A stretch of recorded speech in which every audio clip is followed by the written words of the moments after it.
Alrighty, ladies and gentlemen, we are live for the PsiX MVD tournament bracket. November, what you want to call it for November? I will be Terran Lord / Lord of Terrans. I will be your caster for tonight's tournament, and I'm very excited to cast this. It's definitely something when as soon as I was asked, I was very excited because there's quite a few players, you know, obviously being an in-clan tournament where I know their play styles pretty well, and there's one person who doesn't really play very often who's in the bracket, and that's Warbuff, and he does want to be casted, so you know that's definitely something which I think we can get him, you know. And I think you all will enjoy the profile picture I decided to choose to put on to the overlay. And I actually switched it to the wrong overlay first of all, but anyway. But yeah, Warbuff will be going against Flaming Fox, who I have not got a chance to see play, but I am definitely very excited to see her, because I mean, it's always nice to see new people.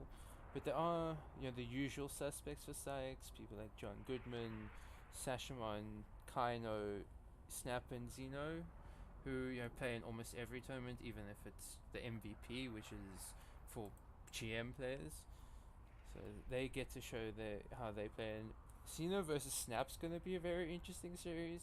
I think obviously Snap is one of the favorites for the tournament as a whole, but the fact that it's Xeno and his cannon rushes, you never know what's going to happen with that.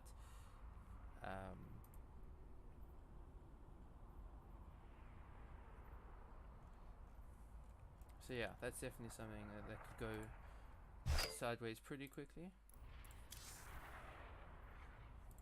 But yeah, we do have a party invite. So yeah, we should be getting vetoes done pretty soon and then getting into game number 1.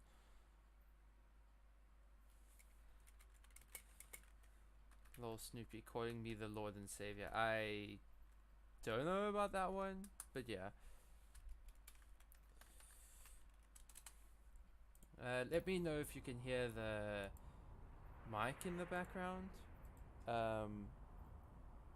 Because I mean not the mic, the fan, because I kind of need it. It's like 35 degrees here, so I just want to make sure I have that, and if it's not really worrying anyone, then we'll leave it on.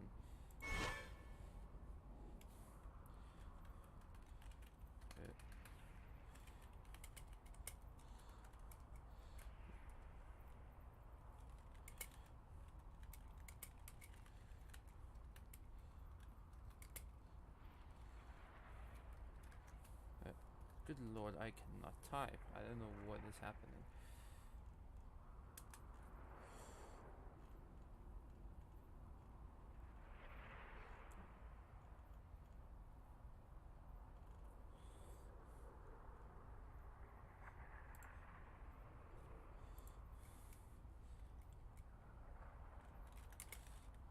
Yeah, one thing that's a running joke between me and Warbuff is the fact that he keeps saying that he wants to play disruptors, and he says his disruptor control is very good. I will not really comment about it if it's good or not, because he doesn't really play them anymore. And I don't know if you can call it god tier control when you're not GM level. Like, I don't even know how to even say god tier unless you're someone like Cyril or Neeb.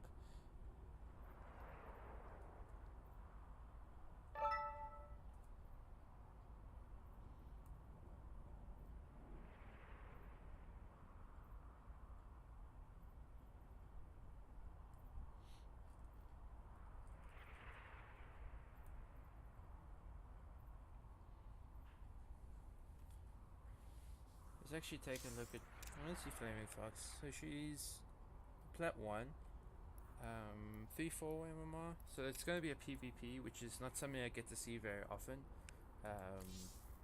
And often, like, PvP is definitely a very weird matchup, and it gets even weird, I think, when you have these lower level players, because they kind of bring their own style to the matchup. But I think for Flaming Fox, this is a tied best matchup, currently sitting at 61%. Whereas for Warbuff, I'd probably say it's one of his weakest matchups.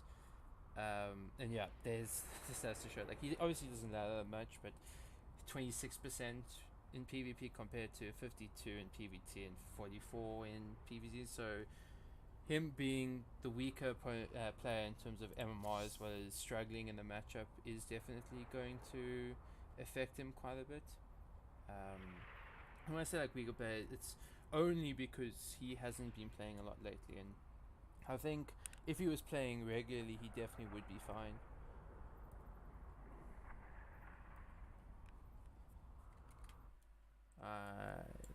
Let me know if the sound is any better, if you can hear me, because I haven't casted in a long time when I've been streaming.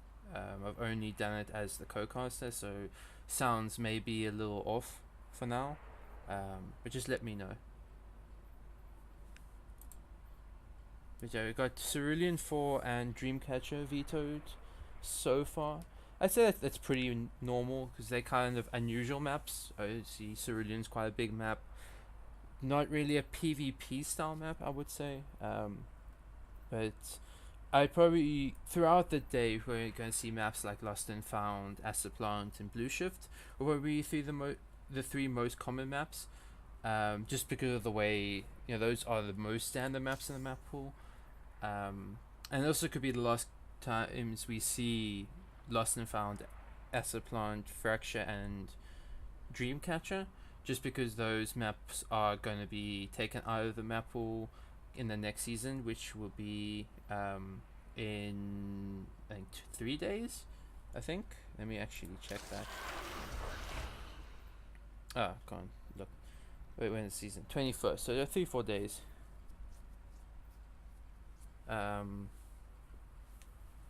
Yeah.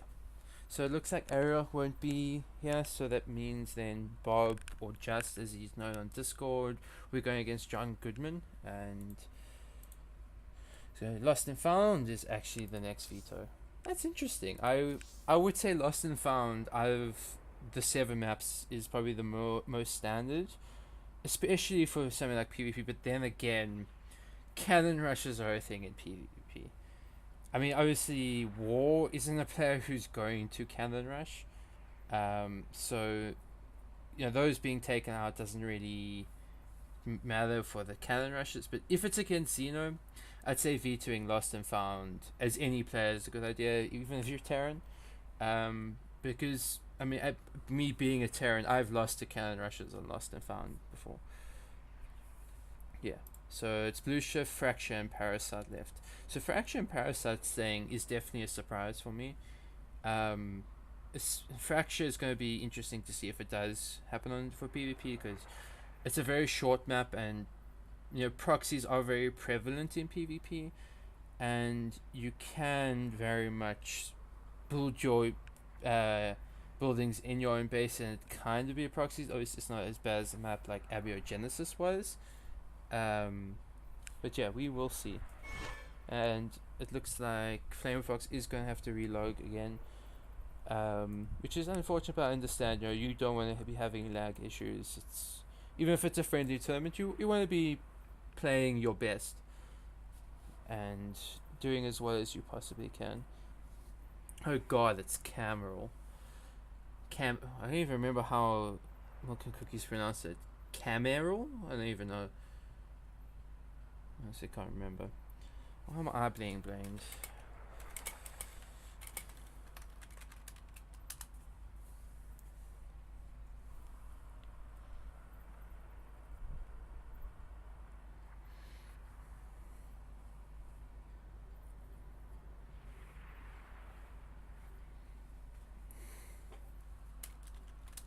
Or admin's always being blamed. Feels bad, man.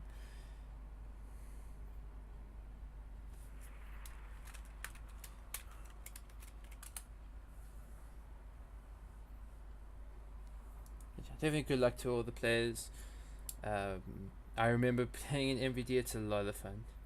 Insert PGTL. God damn it, Cam. Can we not get past that?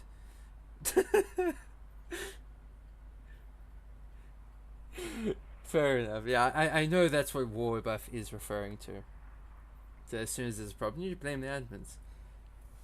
But yeah, that's the less said about PGTL, the better, I think. Yeah, I won't comment any further,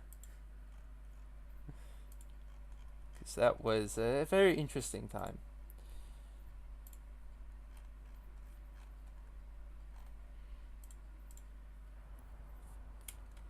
So Warbuff is ready for charge lots to smash into each other.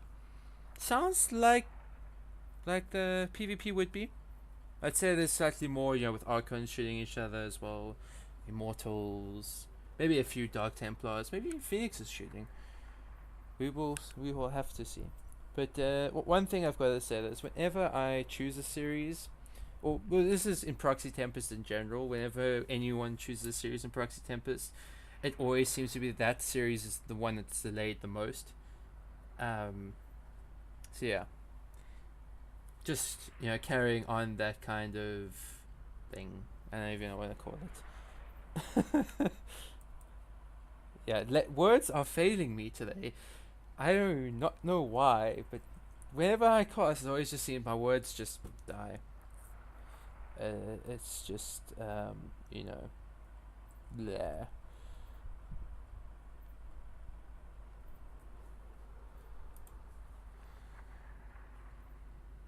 Oh yeah. Yeah, I can give the walkover.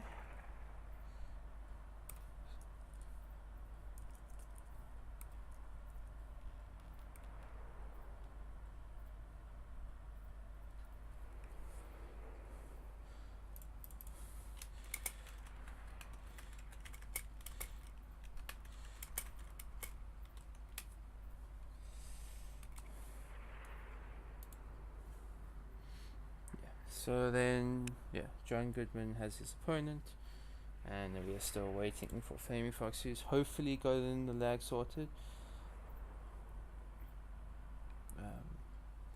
Because lag issues is never something you want.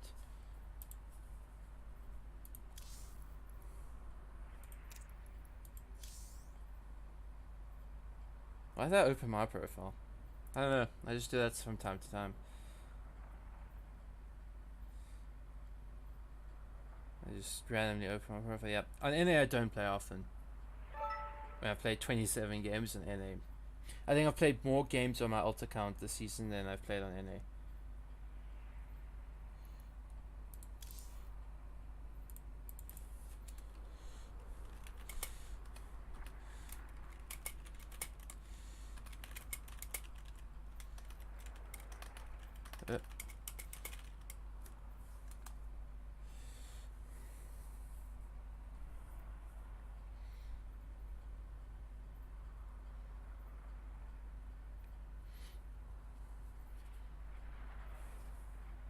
Blue shift first.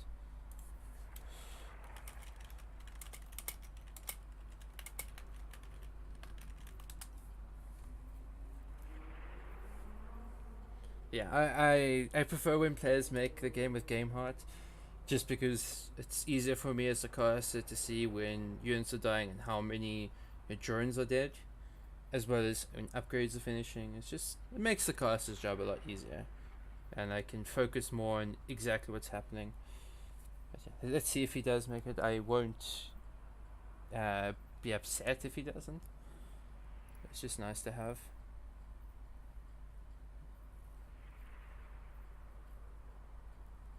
War is taking his time to make the lobby, as War is known to be a very slow person.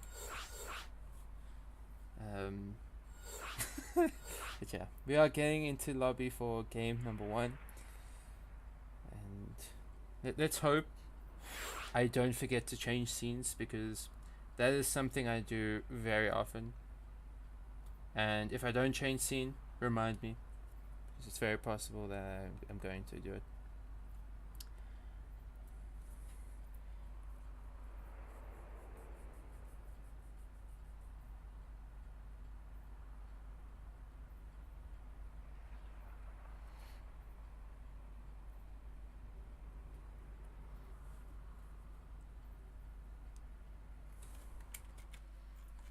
But yeah, this is actually the first time I'm casting and leading the MVD. Just because, you know, Droptimus I think had to be somewhere. So yeah, we should be ready to go anytime soon. Just need to click that start button and we can go.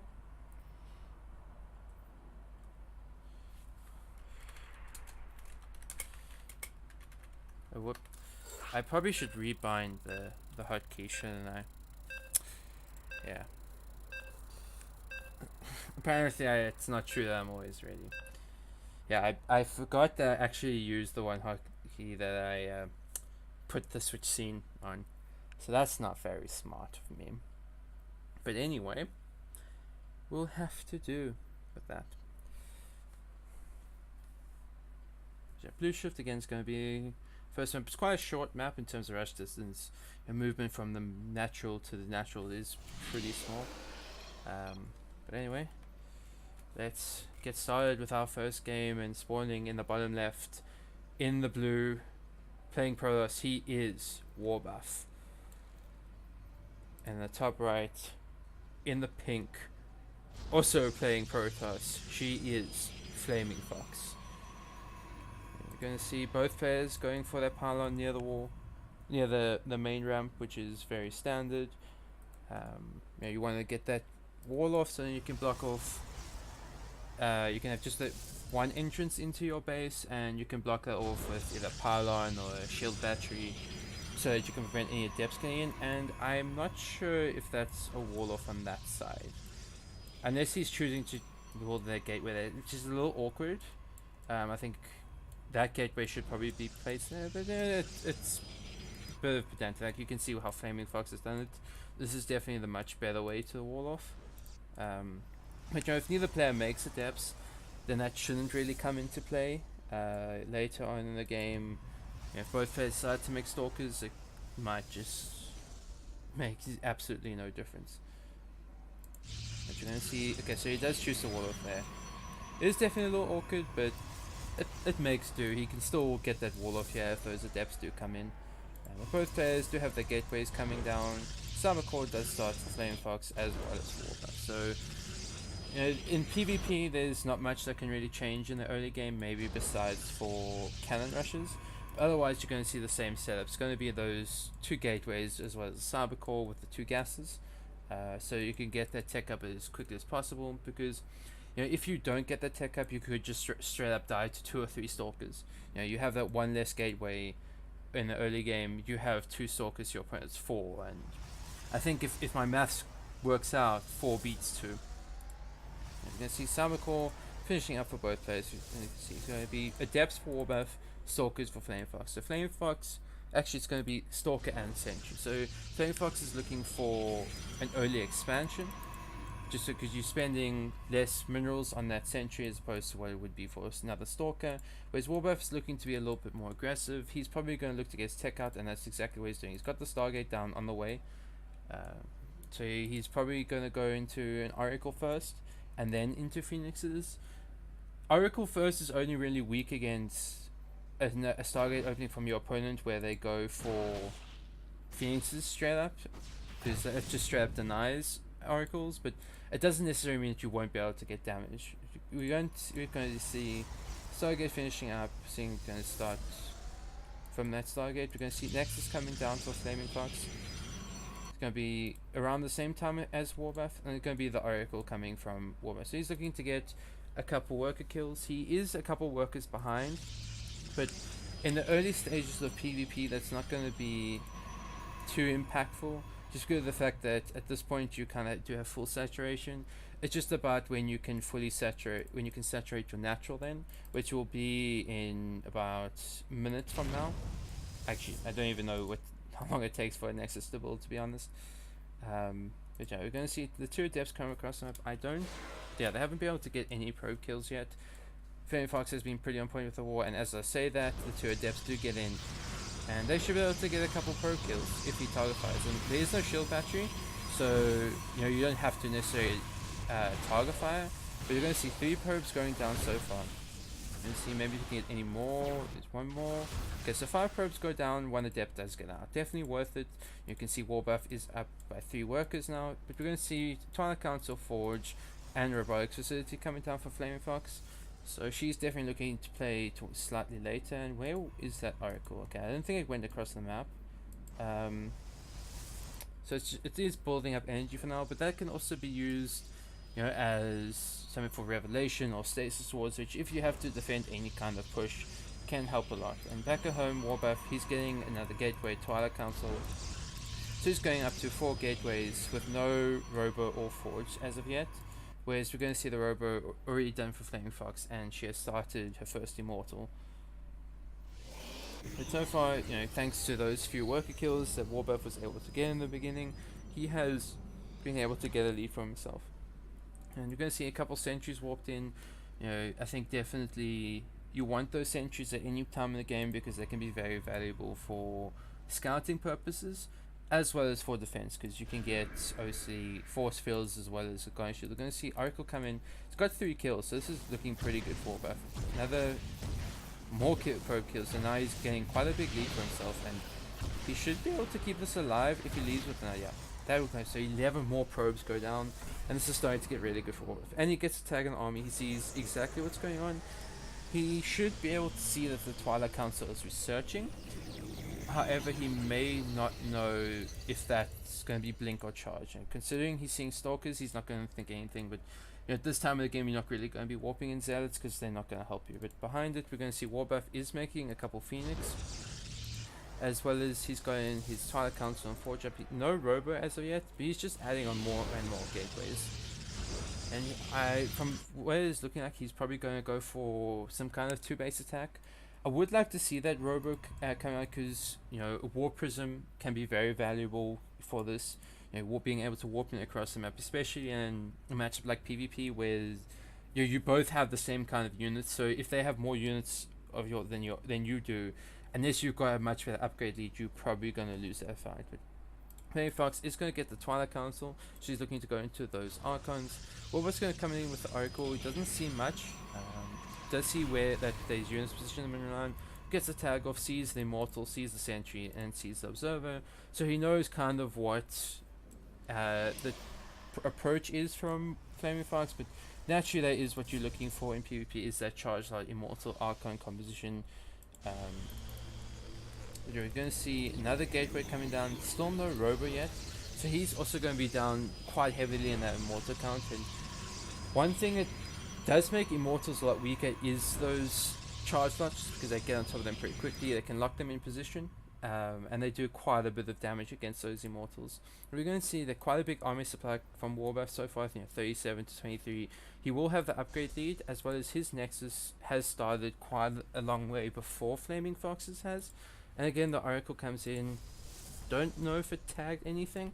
Yeah, it doesn't look like it tagged anything, but he sees, I think, basically everything. He hasn't seen the Twilight Council yet.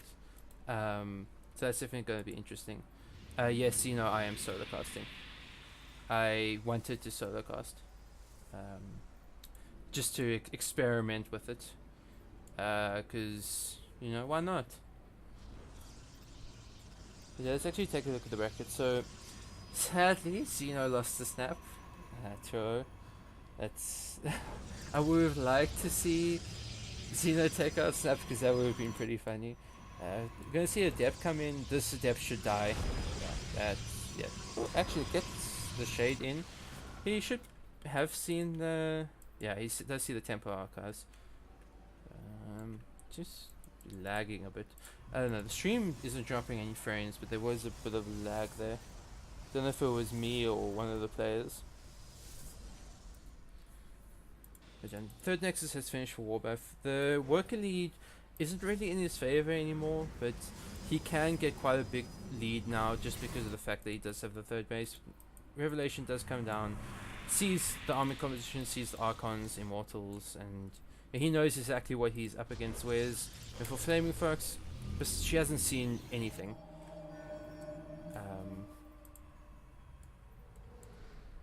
Like she's literally seen nothing but the main base at the beginning of the game.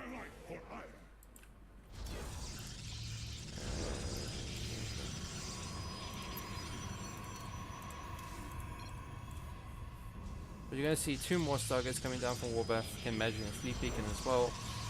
And you're going to see Phoenixes moving out. Yeah, fair enough, Xeno, fair enough. We're going to see Flaming Fox move out on the map. She is down the upgrade. Her +2 is not on the way. Is on the way, but it's not done yet. Whereas Warbuff is finished.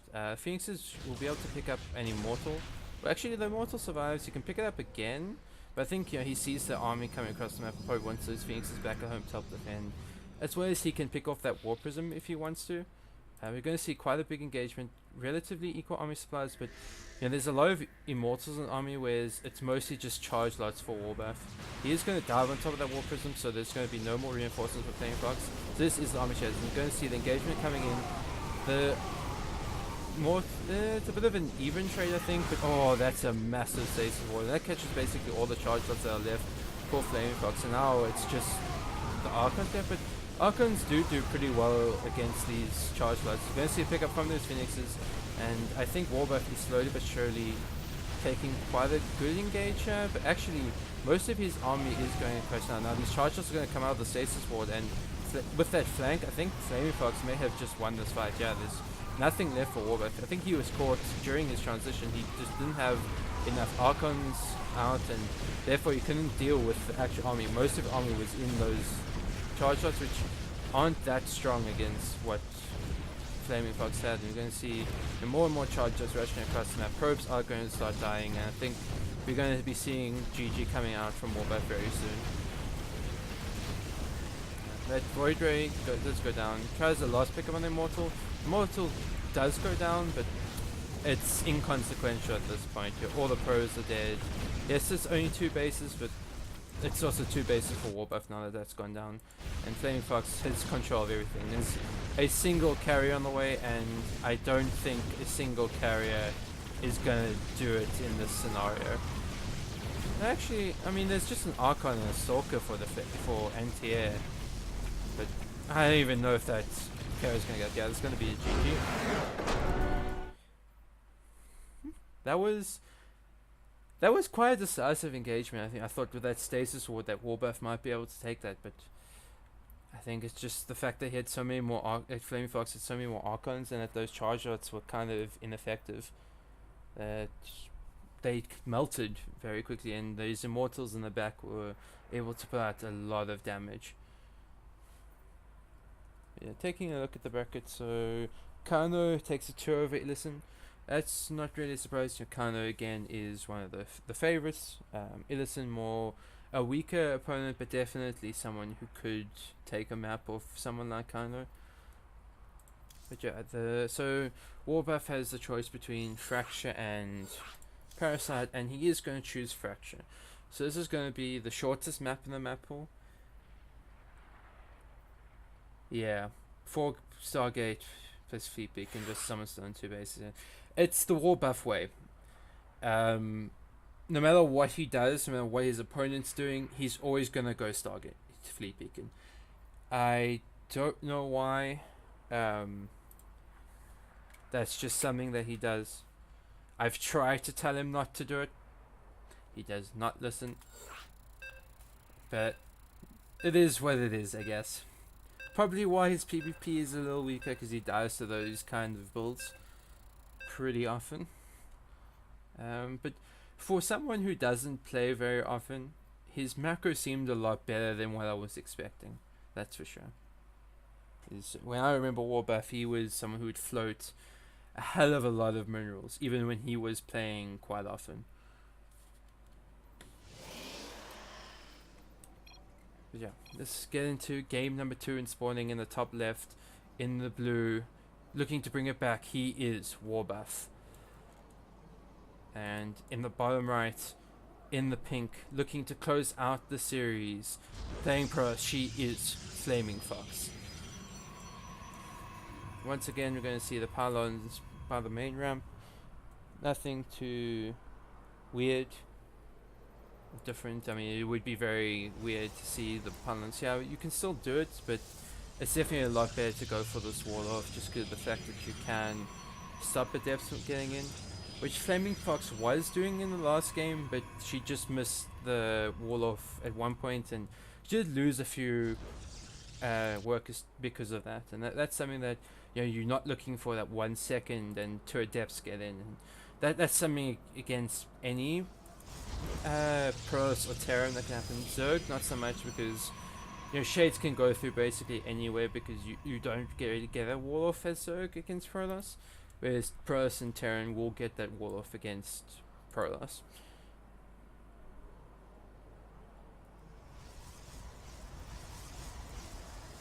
We're going to see second gateway coming down from both players. Cybercore probably very soon as well. And we'll see if either player wants to try to take it to just that one base aggression, or if they'll stick to how they played in the last game. Warbuff doesn't really, you know, scream out as a player who's going to go for any kind of proxy, which to me is very interesting that he chooses Fracture as compared to Parasite. But at the same time, you know, I don't really know PvP on those maps, so I wouldn't know which one works better as an overall style for PvP. again, it's not a matchup you see very often, and me being a player who doesn't play Protoss basically ever, I'm not really gonna know, which maps are going to be stronger for which matchup. I'm going to see 2 stocks again for Flaming Fox, nothing yet for Warbuff. He's going to go straight into the Robo this time, as well as he's going to go for those 2 Adepts once again.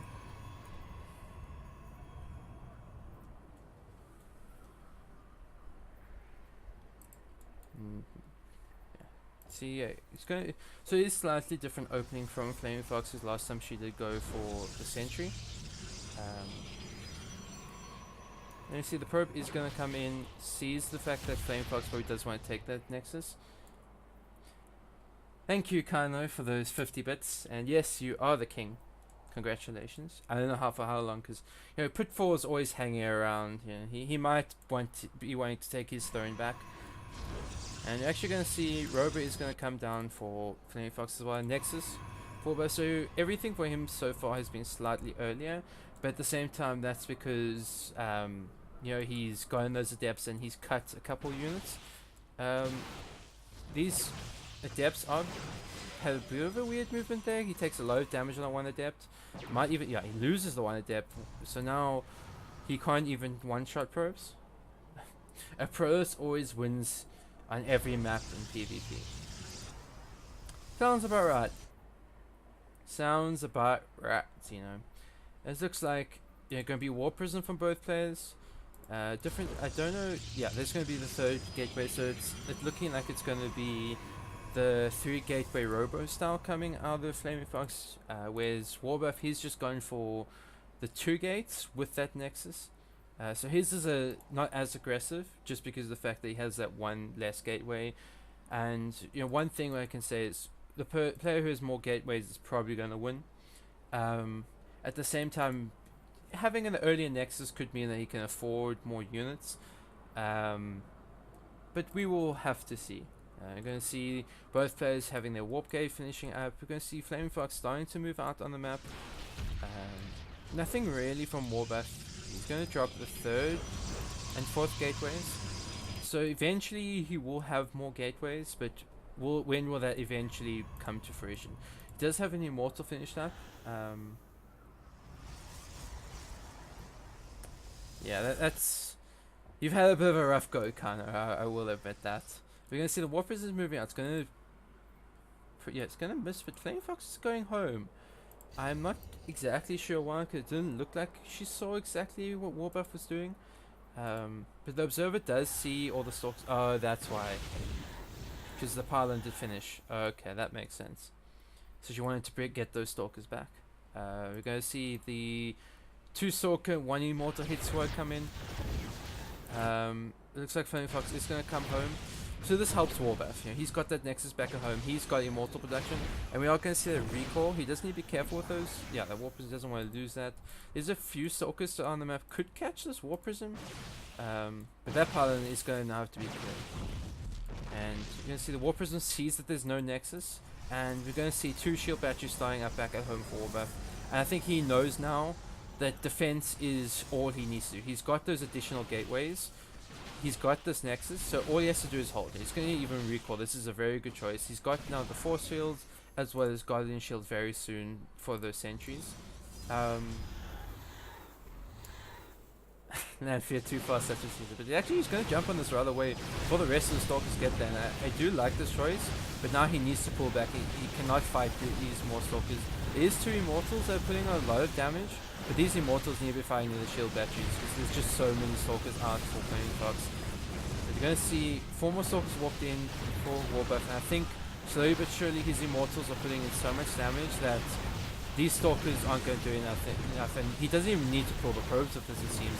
So many Stalkers are loaded. Both players trying to micro as best they can with the War Prism, but I think Flaming Fox just not having those Immortals and having her attack delayed so much by that War Prism from Warbuff means that she has basically nothing. She's going to try to take a Nexus at home, but I fear that a counter attack from Warbuff would just end this game because he's got 5 gateways back at home, whereas Flaming Fox only has those 3. She's got a Twilight Council and the Nexus, but again, as I always say, more units probably gonna win, especially when you have more immortals. And these stalkers, they're walking in by themselves. But yeah, shield batteries are good, but when there's 3 immortals actually, I don't know if shield batteries, yeah, just targeting that pylon. Don't even need to worry about the units, because now the shield batteries mean nothing. And yeah, this is gonna probably be PGG, and we're gonna go to the ace match. And we're both dropping 6 gateways at that time, wow. I don't know if you can afford 6 gateways in between that side. Yeah, this is GG. That was a very good hold coming out of Warbuff in the end. Definitely was a bit worried for him at one point. But that War Prism drop definitely helped him out quite a bit.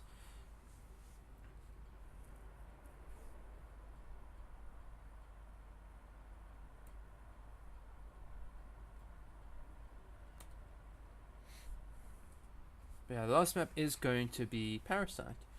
Okay? So we are going to see what PvP looks like on Parasite. The way that PvP went kind of how I expected it to be. Just because, you know, PvP is naturally an aggressive matchup. And when you put it on a map which is very small, it's probably going to end up that way. Yeah, most of these are going to be Diamond or Platinum.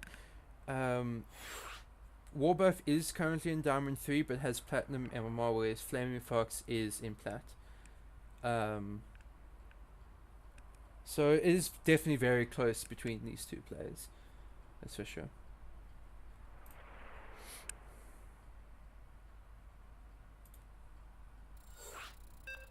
Okay. Going into game number 3, and this will be the decider.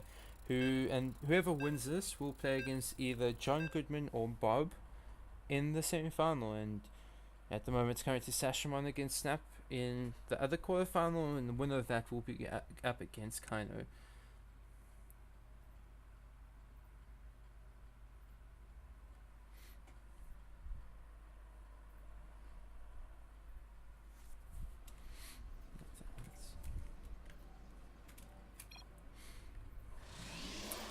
Let's get this final game underway, and spawning in the top left in the blue, bringing it back in game number 2, he is Warbuff.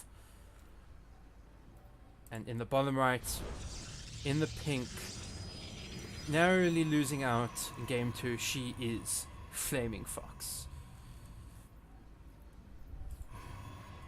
Yeah, this is, I think, the second largest map in the map, because I believe Cerulean 4 is larger, but it is definitely very close between the two. Cerulean 4 is more of a direct map, whereas Parasite, there's kind of like a lot of little things that you have to go through. Like it's quite windy, I think. You know, quite a few ramps, as well as those rocks can become a bit of a nuisance. You know, if you close these off, then it doesn't really matter too much. You can still go through this way, but it just slows you down that little bit more, and can offer a bit of a more defensible position. But you see, double gas on both players. Gateways, the second gateways will be starting very soon, as well as the cybernetics core. We're going to see this probe getting a little bit stuck. It does take quite a bit of damage, but otherwise it's not really mattering too much. It's, you know, if you see buildings in your opponent's base, you know exactly what's going to happen. You know you're going for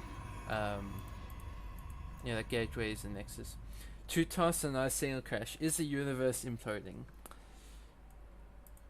Yes, kind of. I don't know. You see, the thing is, right, if I see Warbuff Cannon Rush, I'm gonna be upset. And the reason why I say that is because he never cannon rushes. He's not a good cannon rusher. I think as a Terran player, I can probably cannon rush better than him. Not because, my mechanics are better, just because I have a better understanding of the cannon rush. Whereas with Flaming Fox, I don't really know her playstyle, so I can't say if she cannon rushes or not. With like Warbuff, I've maybe seen a cannon rush from him once. If you're going to see the same opening again from Warbuff, he's going to go for those 2 adepts, as well as the Robo is it's going to be Stalker Zealot. Bit of an interesting choice to go for that Zealot. Maybe she just didn't have the gas in time. You're going to see Twilight Council coming down for Flame Truck, so this could be a Blink opening, or it could be DTs. DTs are good. Thank you, Zeno. I will never say my Cannon Rush is good. I will never say that. But I at least have an idea of what I'm doing. And holy moly, that's a lot of gateways. Thought I was going to play it down third one. Never mind. But yeah, that's still 4 gates and a Nexus. Interesting decision.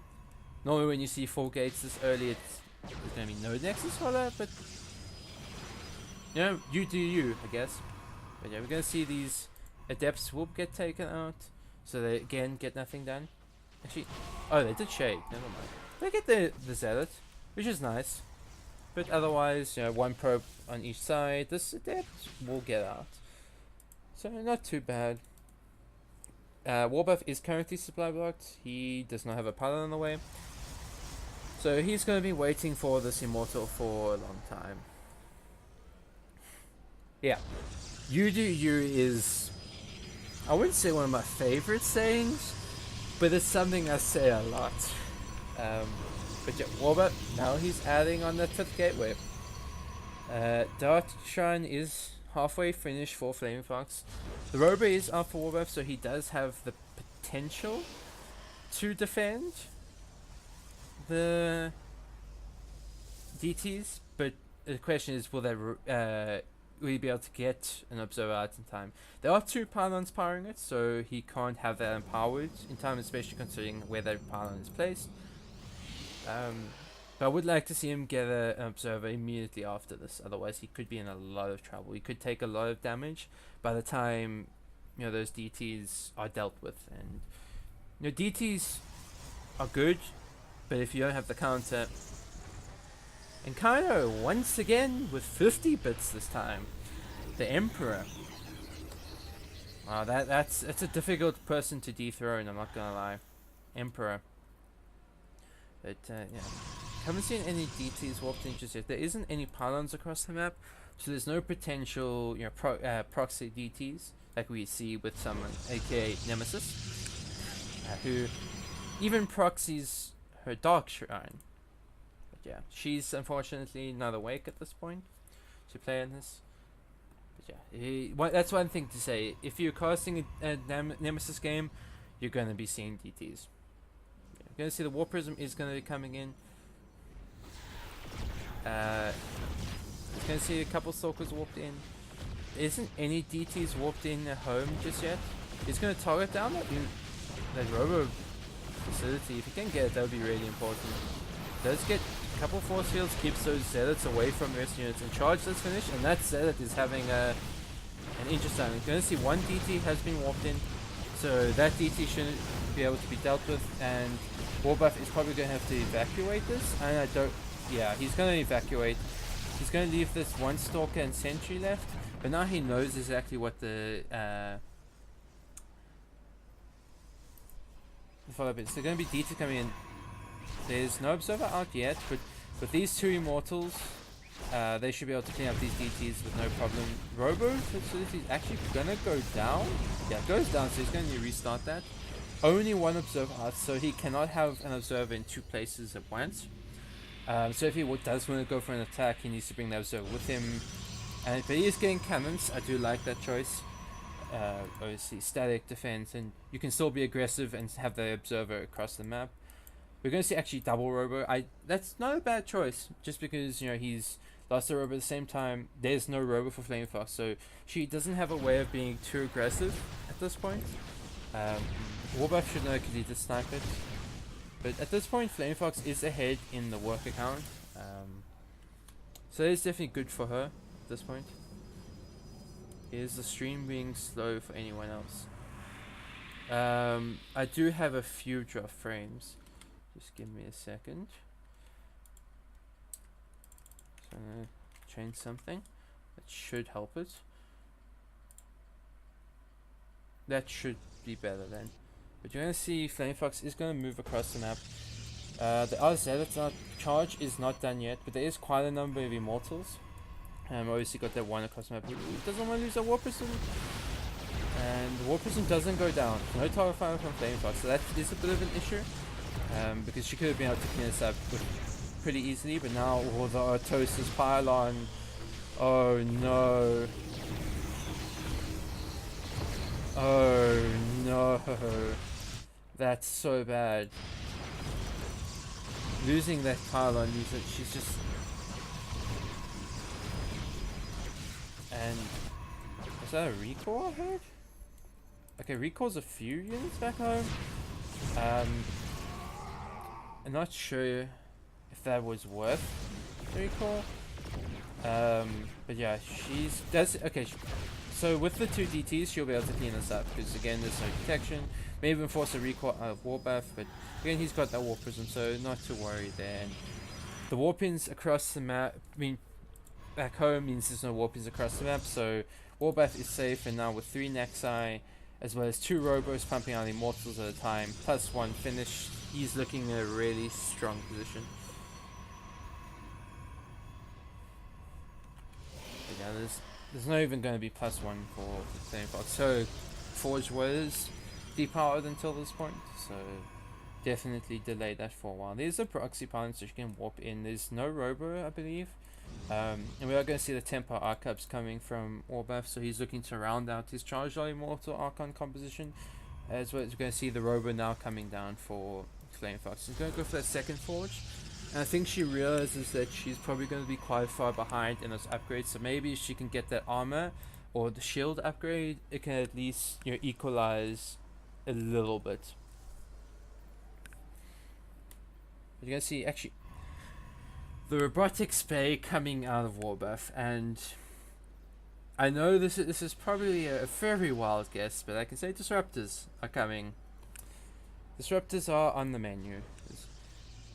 Yeah, in PvP in general, you could say it's probably going to be Disruptors, but if it's Warbuff, it's going to be Disruptors. You know, in any matchup, PvZ, PvT, it's probably going to be Disruptors.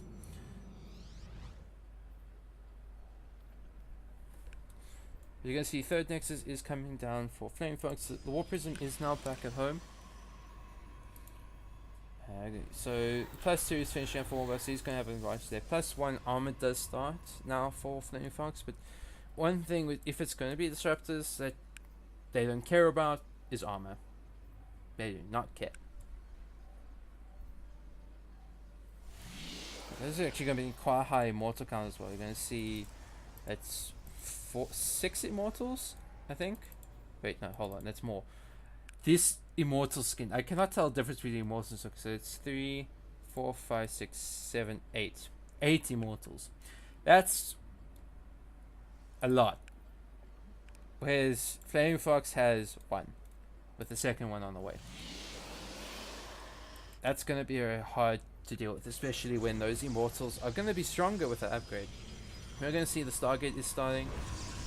2 Stargates, so he's looking to go into his Fleet Beacon eventually. And that's just something, again, trademark Warbuff. 2 things that Warbuff is known for: Disruptors, Carriers. Those are these 2 things. Otherwise, there's nothing much. You know, you're not going to really see much else on him. But he's going to have a 4th Nexus, so he's, you know, kind of staying ahead and expanding. He's ahead in the workers. He is slightly oversaturated in his 3rd base, but with that base on the way, he will be able to saturate pretty nicely.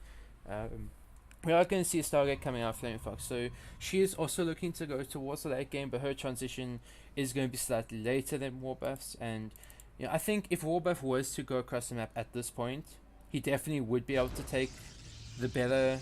He should be able to win the fight, just because his army packs a much higher punch, as well as Disruptors are a very good unit. We're going to see Fleet Beacon and a 3rd Stargate on the way for Warbuff, so he's just playing to the late game. Foxes better than Buffaloes. Don't let Warbuff hear you say that, because if he does, he'll give you the ban. You know, you won't actually get banned, but you'll get the ban hammer from Warbuff. I mean, you probably have gotten the ban hammer from Warbuff before, he gives it out pretty often and regularly. So yeah. But Feet Beacon as well coming out from Flaming Fox.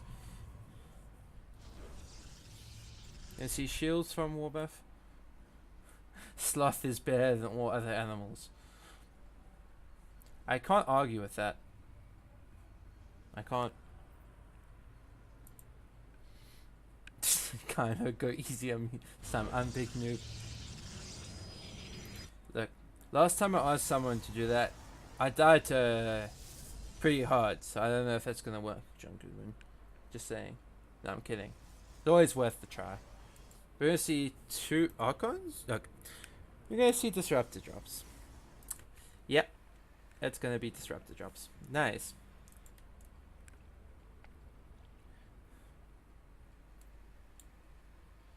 I'm gonna see the. Okay, I thought that was a War Prison, it's just an observer.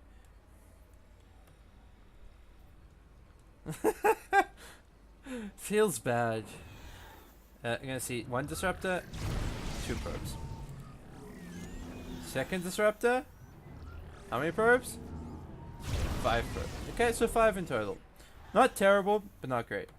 So those are the 2 of the 4 Disruptors out in the field. We're gonna see the first carrier starting for both players, as well as the mothership from Warbuff.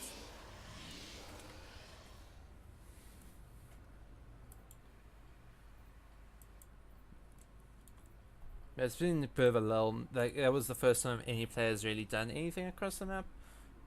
Did Warbuff get +3? He did not. So he's going shields.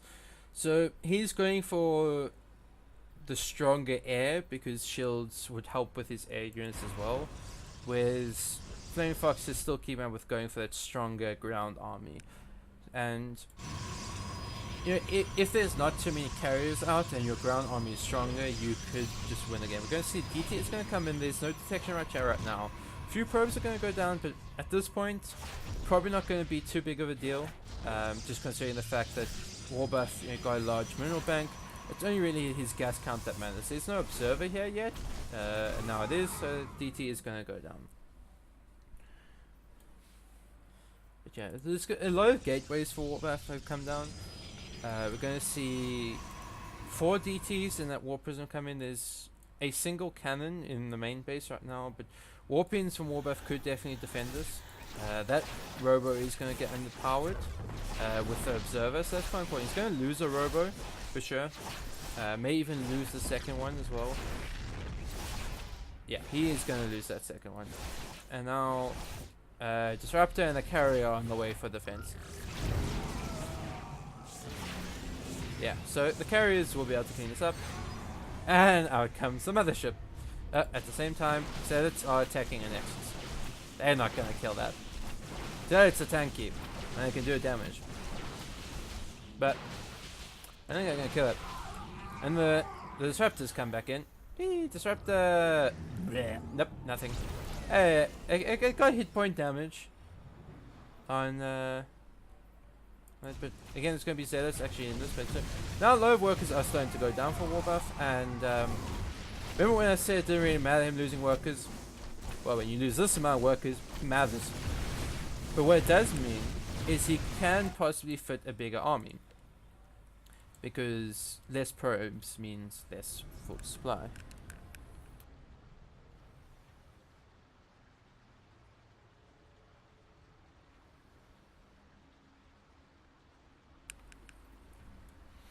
You're going to see 2 additional Stargates coming down for Flaming Fox. I think, yeah, she was only on the 1 before. You're going to see Immortal and Stalker hit squad going towards the 3rd base of Warbuff. Definitely the better choice, just because where the army is positioned. We're going to see some Chargers come towards this base. There's not many probes to kill, so they're going to get cleaned up pretty well.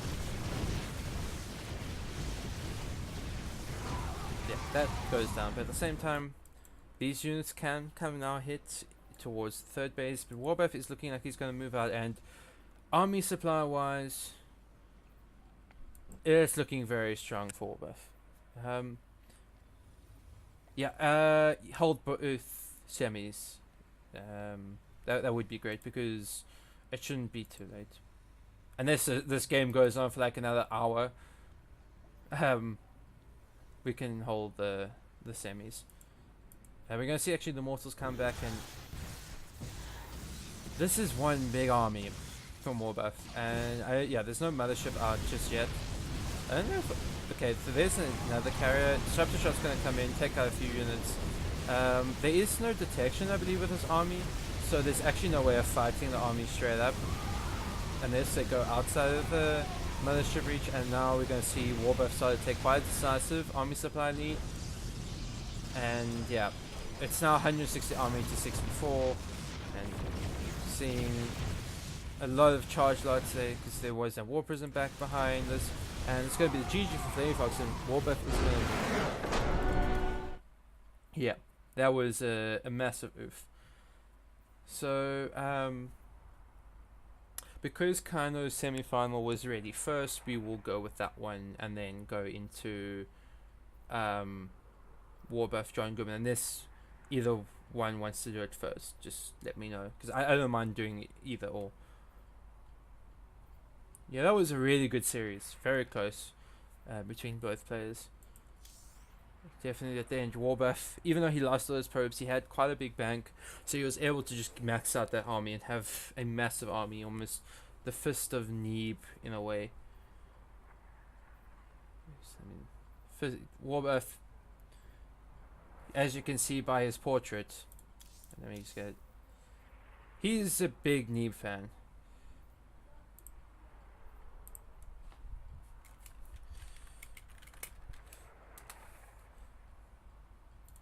Yeah, so we will be casting both semis. Let's leave party.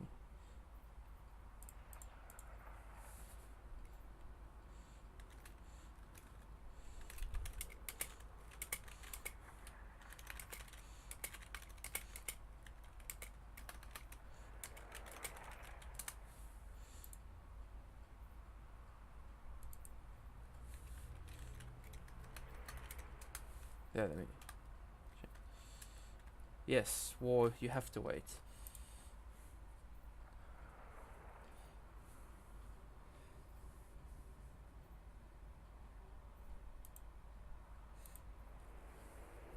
Yeah. War's not used to waiting because usually he loses.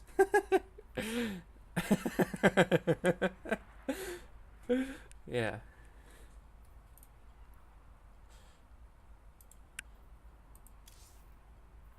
Yeah, these, I think, Kano against Snap is definitely going to be a very good series. Both players are very close, whereas Warbuff John Goodman is a little bit of a weird one in a way. I think it's slightly... Warbuff is definitely the weaker player in comparison to John Goodman, for sure. And especially considering John Goodman's probably going to be playing Parallax. PvP, usually the stronger player, especially when it's this much stronger, they should win.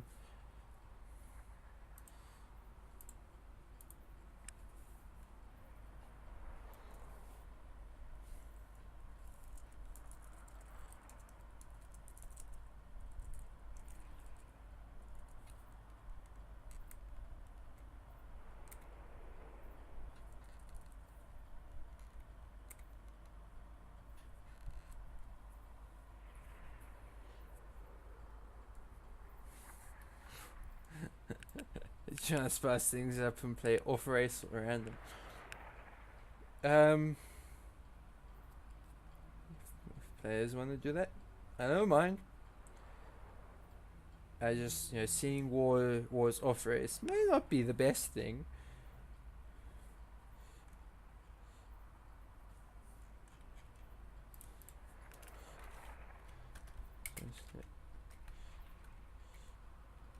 Hold on.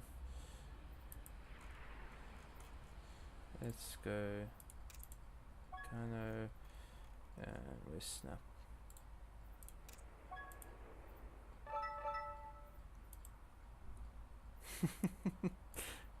Fair enough, John Goodman. Yes, you can off race. Vito's lost and found first. I always forget that was.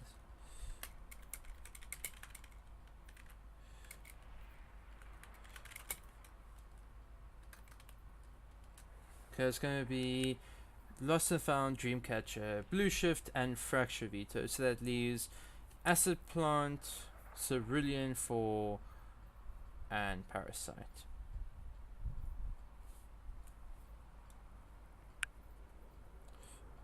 Yeah, I've seen War's version of Terran.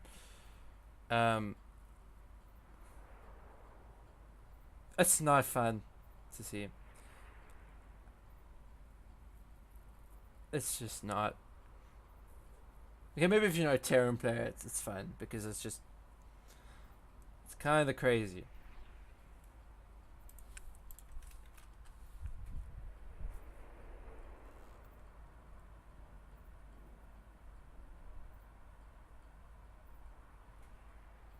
Parasite. Interesting choice for a map.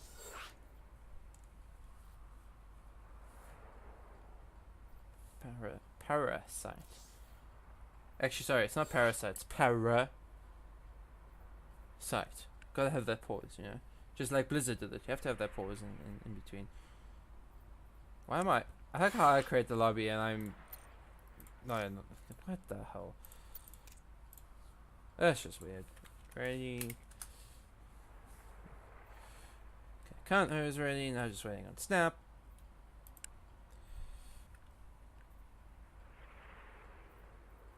Yeah.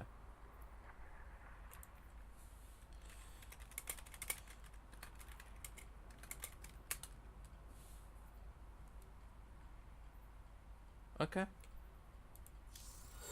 Connor's playing Terran. This is gonna be interesting. I was not expecting that, but I am glad to cross the Terran, as you know, me being Terran Lord. I know a lot more about the Terran matchups than I would about the other ones. Let's say that. I think my knowledge of the non-Terran matchups is relatively good considering I don't play that. But yeah, my Terran knowledge is definitely a lot better. That's for sure. But anyway, let's get started with game number 1 and spawning in the bottom right in the purple playing Zerg. He is Snap XD. And in the top left, in the light blue, already going for some cheeky SCVs out on the map, he is Kaino. I don't know what to say. Yeah, he wants to switch up from P. He wants to switch up from Protoss. And then proxy Raxus. Oh, this is fun. I'm not gonna lie, this is fun. Yeah, we're gonna see the 2 Raxus come down. Overlord, Overlord is not in that direction. So he will not be able to scout the 2 Raxus. So he's only gonna know that this is coming when these bunkers go down. Everything is better now. You know why. Why is it better? Because War Buffalo. I can't argue with that. I can't. But anyway, into the game. Snap is going for hatch first. So his pull is not going to be done by the time the bunkers get up. But if he spots this in time, before those bunkers get up, he can delay the bunkers with the drones. Where is the delay? I know the MVD's never casted with a delay war. You want to cheat in this? An in-house tournament. What are you doing? Legitimately. No. One thing I've got to say from Kano though is a little criticism is the gas hasn't started yet. And with the way this works is you want the gas, and Snap is going to see in 3, 2, 1. Now he knows. What is his reaction? A spine crawler on the low ground. Anything else? Looks like, yeah, he's going to let those bunkers finish. I am the best buffalo and the sexiest. Would you be I'm the best and sexiest buffalo? But okay. But yeah, we're going to see these things are going to get denied from cleaning the bunker, and 4 marines out already. Behind us we're going to see the 2 gas transition, but anyway, thanks for the bits, War. Very kind. Still not above Snap though, just to... Yeah. We're gonna see a third bunker on the way. But this hatchery should go down. There's not really much surface area for these lings, especially now with the bunker. Okay, never mind. With that bunker there, he definitely could have. But you're going to see 2 more marines come out, and this should go down. Yep, hatchery goes down, and there is no SCVs to repair this. So any damage done is damage that Kano cannot take. But he's going to salvage the bunker. Probably a good choice. But one thing, because his gas is so late, his transition is very late. So he does not have the factory at home. And that counter attack is very worrying. Factory is started. Yeah, good choice. Definitely want to start that on the high ground because these lings will cancel that for 100%. Floating the second racks back home is probably the best choice yet. You want to be flying that into the Zerg's base. You want to be seeing what he's doing. Is he going banelings? Is he going roaches? Is he going fast lair? Is he getting the hatchery? Is he still drawing up? Because you need to gauge as the Terran now is what is the follow-up? Is he going to go very aggressive against me? Because if he is, I need to lock down defensively. You actually even want a double wall. And from what it looks like Snap is doing, he's probably not committing fully to this. But he does want to get a couple of Banes, and busting down that wall can help out quite a bit. Bane Nest is almost finished. He's making a few more lings. I think he realized, seeing the factory finish yet, that he can maybe capitalize on it. You're going to see Kano reading into what's happening. He's getting that double wall off. If you stop these lings and Banes from getting in, you definitely are going to be in a good position. Just that one Hellion can do quite a lot of damage. He's going to get a second Hellion out. You're going to see the first few Banes are going to come in. So the E-base are finished. Wall-off is complete. Okay, the lings should be able to get in. But with 2 Hellions out, these lings shouldn't be able to get too much done. So actually the Hellion does go down, but it doesn't go down, never mind. I don't know what I'm talking about. But yeah, 6 workers go down, not too bad for Snap. I think it could have been a whole lot worse. His Hellions are kind of derping right now, not something you want to be having. And he's actually going to get 1 Hellion, going to get surrounded. More lings are coming across the map. And actually, Hellion's going to go down, but with 2 factories producing Hellions at a time, he should be fine to defend against these lings. But yeah, this definitely has done more damage than it should have done. Because not only has this forced a lot of has killed a lot of workers, it's forced 3 extra eBays, and you wanted this time in the game. We're going to see mech, considering there's 2 factories. But you're going to see more and more lings coming in. If this war does go up, he shouldn't be able to get in. But he's going to come down, see the lings. So he knows now exactly that there's still a follow-up from Snap, but Snap is droning up behind this, so he's been able to secure the worker lead for himself. 1 tank is on the way. Only thing is that reactor is very exposed, and banelings on a reactor can kill it. But he's going to go straight for the survival phase. It's a little bit questionable choice, but 1 baneling will survive. But with 3 Hellions and these lings being already actually both Hellions go down, and I think we're going to start to be seeing too much damage being done by Snap right here. I mean, there's just 10 workers left for Kano, and this kind of what happens when you're not used to this scenario, because him not being a Terran player, he's not going to proxy racks too often. Number 1, and number 2, he's not going to be facing what the follow-up is when your proxy 2 racks doesn't necessarily end the game. So he's going to put himself behind. I don't know what I'm doing there. There's the comment. Fair enough. Yeah. That's the one thing which you don't see often, is that the transition from Terran is actually quite specific. Like, one thing which he didn't do was the fact that he didn't get that gas in time, so he had to delay the factory and then go for double gas at the same time, so his factory was even more delayed. Yes, he did get the 2 factories up, which I think definitely saved him, but he could have had a couple Hellions out already by the time those lings even came across the map. And you're going to see roaches coming for Snap, so these Hellions, they won't be able to do anything. Like with that's 6 roaches.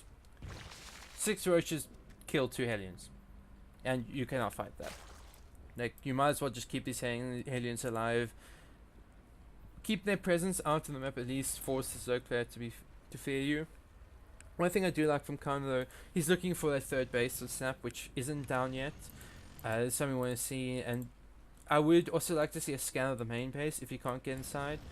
Just because, you know, if you scan to see is there a lair, then you can think either he's going to play macro off this, or it's going to be just a Nihilist network.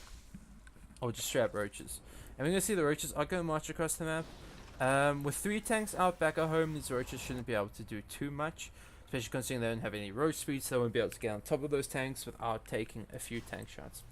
This tank, I would like to see it more positioned here, so then it can start protecting this tank as well. We're going to see a 4th tank as well. Willow mines are being made.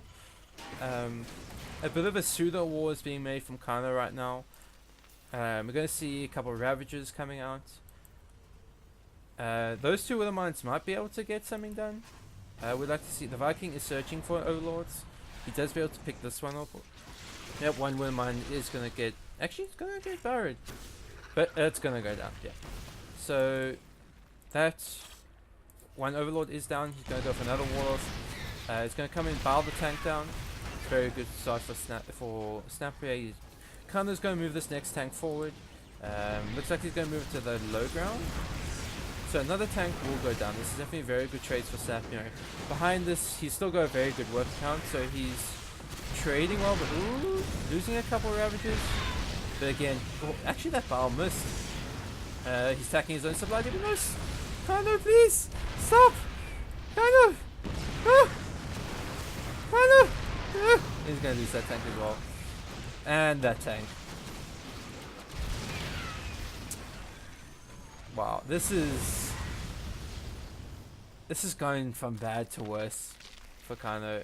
And behind this, I think, you know, Snap realizes he can just continue pressuring this. Like, he can drone up if he wants to, but he can continue pressure because he's killed so many tanks at this point. And his value is, you just look at how much more effective he's been. The Liberator is going to prove to be annoying, but you should be able to negate it with a few corrosive bars.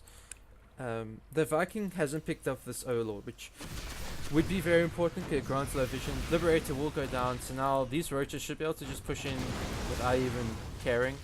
Another Liberator does come in, more corrosive bars should be able to take that out, but actually he misses both the tanks and the Liberator with that corrosive bar. So he's going to go in corrosive bar. The Liberator does go down. A couple roaches and Ravagers do go down in the process. Yeah, Kano is Protoss normally. But yeah, it's just continued aggression from Snap. I think if he does push himself too far, he might find that he overextends and that he doesn't have the workers. But at the same time, because every time he's going in, he's killing a tank, and that's just delaying the army for Terran. So it's not really mattering that the economy is looking decent for the Terran. He's eventually going to lose it. Yeah, he's going to have to evacuate the low ground. He's going to lose this tank as well, and there's a Banshee on the way, but the damage has already been done for Snap. As well as he's got Hydras out.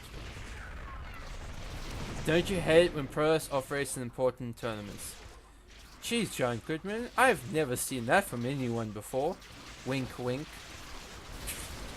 Which I think Snap can just push up this ramp.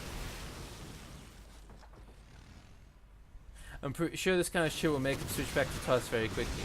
Well, to be fair, he did go for proxy 2 rounds. To be fair. And the cloak is denied. And so is the tech lab. And now, yep, GG. He's gonna be cool.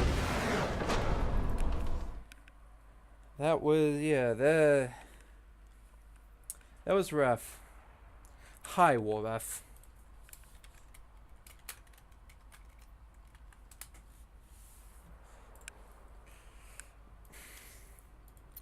Yeah. You could just see the workers. I mean, he lost, and he just continued to lose more. Like, if he loses just there, he can stabilize. But he lost more, so then he has to re-stabilize again. And then like he's always behind in those workers. Lord didn't use the camera. You know why I didn't use the camera, Phoenix. Cerulean 4.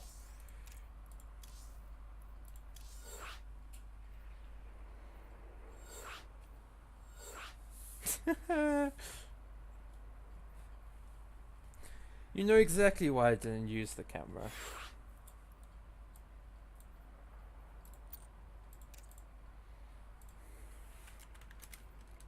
Okay, both players are ready. It's gonna be a TVZ and Cerulean 4.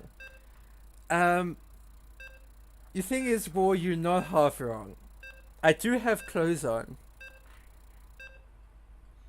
You're not half wrong. I'm not gonna deny it.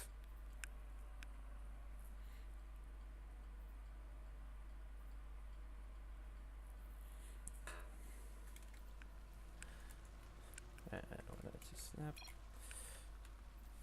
Yeah, that was a rough game. What's wrong with not wearing clothes? I don't know. You tell me. He thought he put on a shirt. Okay, fair enough. But anyway, spawning in the bottom left, in the purple, taking game number 1. He is Snap XD.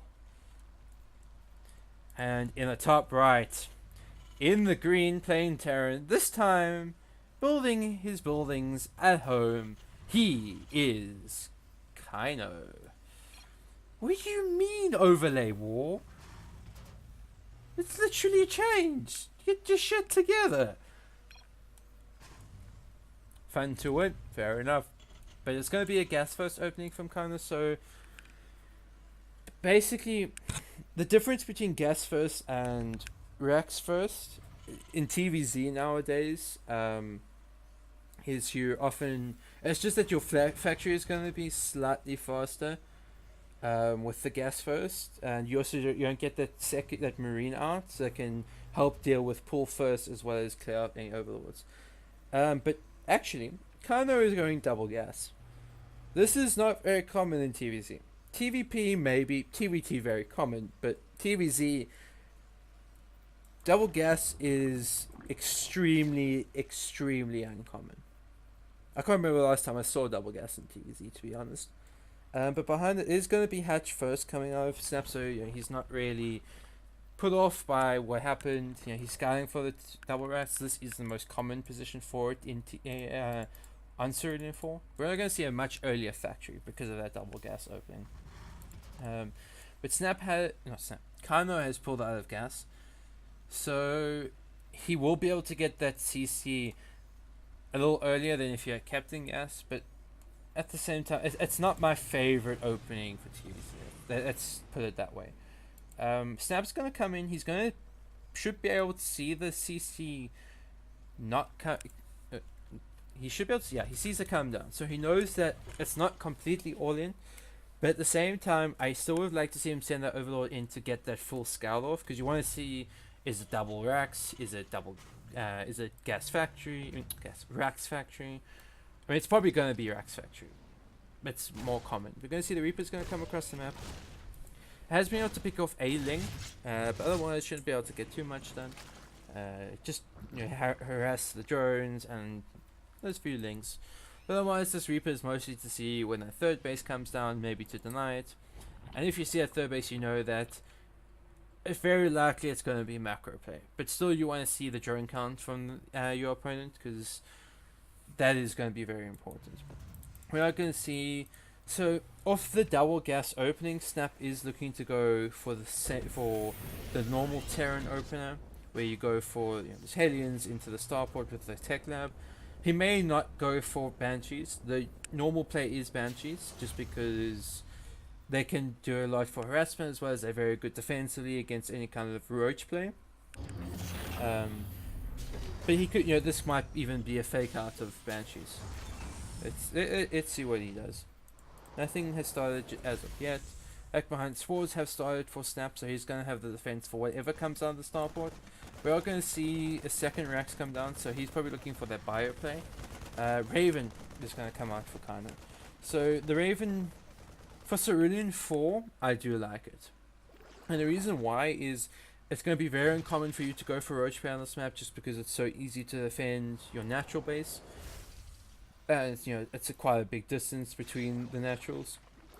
Yeah, Overlord does survive, as well as you can use that Raven to clean up creep, and you've got a bit of dead space to work with to position that Raven where they can come in and do a little bit of auto turret harass, which can be very annoying for the Zerg to deal with. We're going to see the 4 Halions plus the Reaper move out. Snap's Overlord should have been able to spot it. So he should be able to bait. He does have Lings on the way. He's got a decent Queen count to deal with this, so these Halions shouldn't be able to get too much damage done. Where's the drone? I think the drone's coming from somewhere. Actually, no, it was there. So that gets roasted. Nothing too much that you can deal about that. So we're going to see the Queens are going to move outside to push the Halions away. As well as the Crusader is going to start for Snap. I would like to see Kano try to deny it. You want to deny it as quickly as possible. Especially considering the fact that he does have the Raven, which I'm not sure exactly. Yeah, okay, so it is at home. I'd like to see him bring the Raven out, to clean up this creep spread, because the better you slow up the Zerg player with their creep spread, the better chance you're going to have late on the game when you're looking to do any kind of tank pushes. But we're going to see Stim is on the way for our Terran player. We're going to see double eBay as well. So looking to be pretty standard off that double gas open. We're going to see 2 Ravens are going to come out on the map, so he's probably looking for that harass. Halions are going to come in. Should be able to get a few drones. Is able to save 2 of those drones by morphing one into Extractor, one into a Spore Crawler. The Ravens are now by the creep. See what he does with them. Looking like he's going to go for the clearing creep. So yeah, he's just slowing down the Zerg player with this. His 1 creep tumor will survive there, as well, so that would allow that creep tumor to spread. But I think I definitely would prefer to see those auto turrets used more for harass, and the Halions along with the Ravens cleaning up the creep. But it's much of a muchness. These Halions are going to get cleaned up, so that's going to be the end of the Raven harass for the game. A couple tanks back at home. So defensively, Kano is looking pretty good. He doesn't have a third base, which has started. Never mind, I'm blind. So it's going to be a little annoying, the fact that the CC is slightly delayed. Worker-wise, Kano's in a pretty good position. He's only behind by 2 workers. His third base is starting. That shouldn't be happening. Muling a base which doesn't have a base yet is a mistake. But we're going to see a Baneless and 2 Evos coming down for Snap, so he's going to look for at least the Ling Bane play. Don't know if it's going to be with Hydras or with Mulis, or just straight up Ling Bane. Look at this wonderful caster. I didn't even see the Hydra then. That was an upgrade researching, didn't even know this. But yeah, it's going to be Hydra Ling Bane from Kano, so this from Snap. So this is the most standard composition we've seen in TVZ for a while now. I can't even remember when this came into it. I mean, maybe when Odyssey was in the map, or I think this is when it first started a thing for Zerg players. I think. Okay, so this Warloff is kind of annoying for Kano, because those mules were ineffective completely. Not only were they mining from a base which didn't have a CC yet, they were just stuck behind the wall. We're going to see the 1-1 tank push coming out from Kano, and so for Snap's creep spread is looking really strong. So Kano doesn't have to expend any scans to deal with the creep because he's got the Ravens, but at the same time this creep spread is allowing Snap the time to gather his forces. Kano is being quite aggressive on creep, not really sieging up. But at the same time, he could do that because Snap didn't really have the units to jump on the army just yet. Baning speed is not finished yet. I would like to see Snap wait for that Baning speed to finish if he can. Because, Baning speed can make a big difference. But those and now with those Banes, the way they are, he can't really engage. Is 11 seconds. Oh, he's going to engage with all the Banings. Oh, but now this bio is quite hurt. So yeah, he's not really doing too much. Snap can still take it easy because no expansions are being targeted right now. And that's normally what you want to be doing with tank pushes, is threatening the expansions of the Zerg player. That's why normally you're looking to push the 4th base. 101 bits from John Goodwin saying Kino smiley face. Cheeky cheeky. But we're going to see Snap is rallying towards his base. This is not something I'd recommend as a Terran player. I would say you'd rather, rally to here. And the reason for that is counter attacks are pretty nasty. Just a few lings, and if you don't have anything at home, you could be in trouble. We're going to see these Marines are going to stem up. Banelings are going to come in, crash onto the Marines. He gets a very good control from Snap there. He doesn't just, connect those Banes onto the Marauders, which can tank quite a bit of Bane hits. And he rather goes for those Marines. He'd rather lose a couple more Banelings, but still get those connections. So one thing that this attack has done for Kano is it's secured a lot of map presence for him. A lot of the creep spread has been denied. He's been able to secure his 4th base. At the same time, his production hasn't really been started. Like, he's got the 4Xs with the add-ons finishing now. His 2-2 is quite late.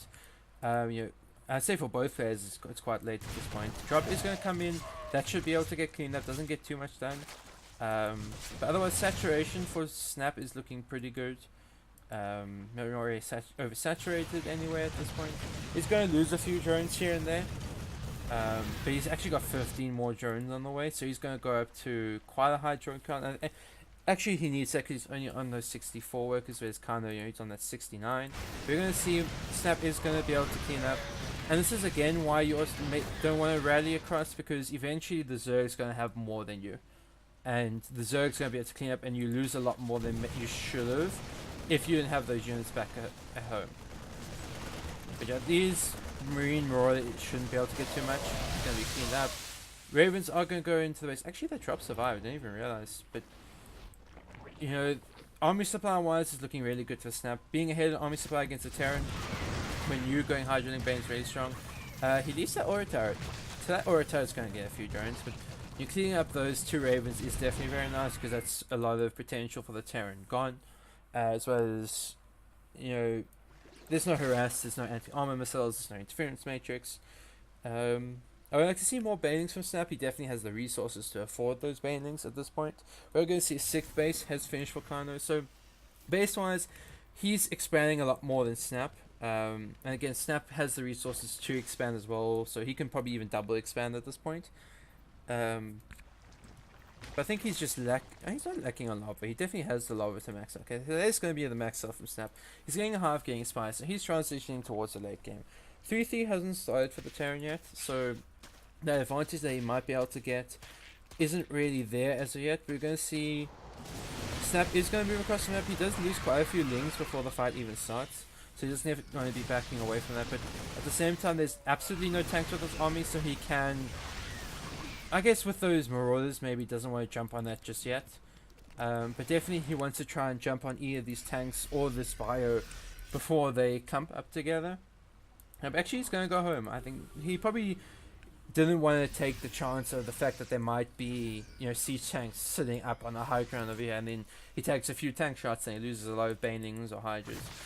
But that creep spread being denied from Snap means that he doesn't really have view of what's happening, and he's going to come in towards the 4th base. He'll be able to snipe that down.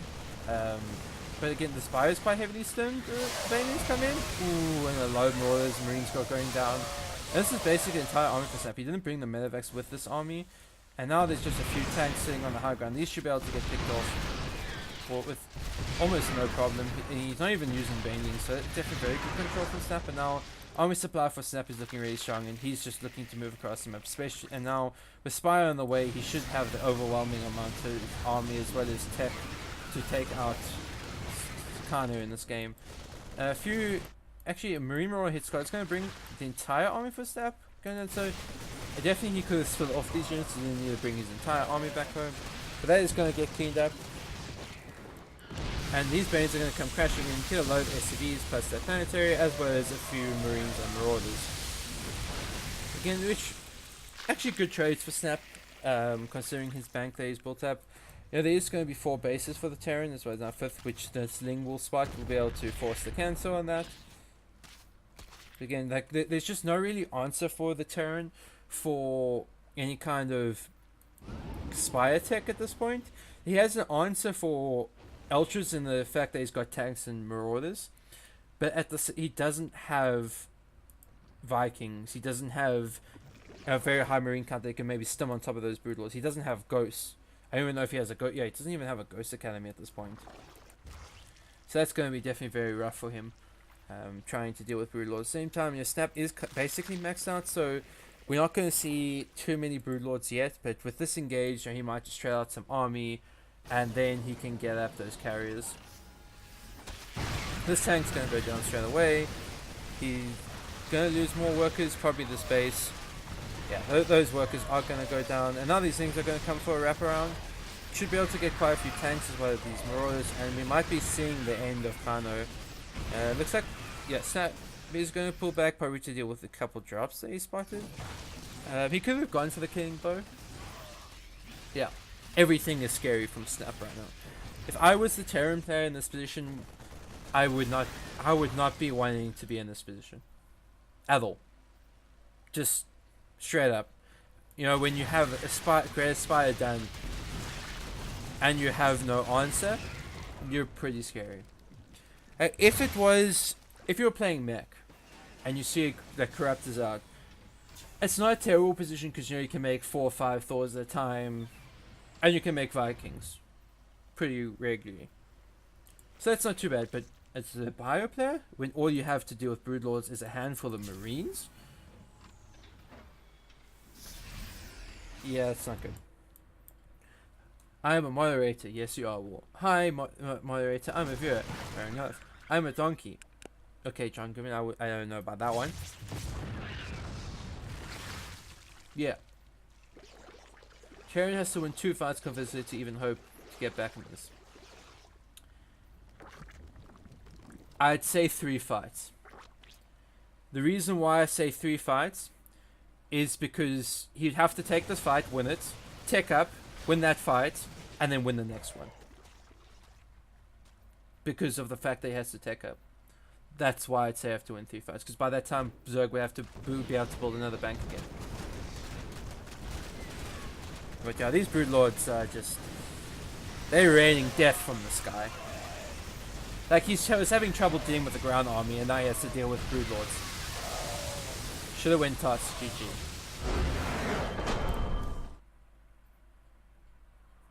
Yeah, so that was... yeah, I think it's just Snap being the better player. As kind of said, maybe if he played a toss, he could have won. But you know, Snap is a really strong diamond one. And Kano is... yeah, he's not a Terran player. Yes. That's true. Yeah, you never learn. No, for sure. Honestly, I off-raced the Zerg one time it's random actually in the tournament, and I played Sun Lily and lost.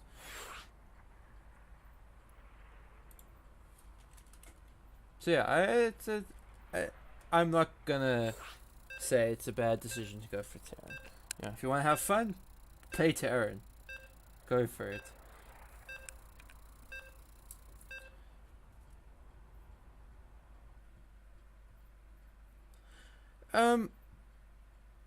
Okay, so as a Zerg player, if in for ZVT, how I look at it is when Terran moves out, that's when you send a counter attack of Lings, even if it's 10 Lings.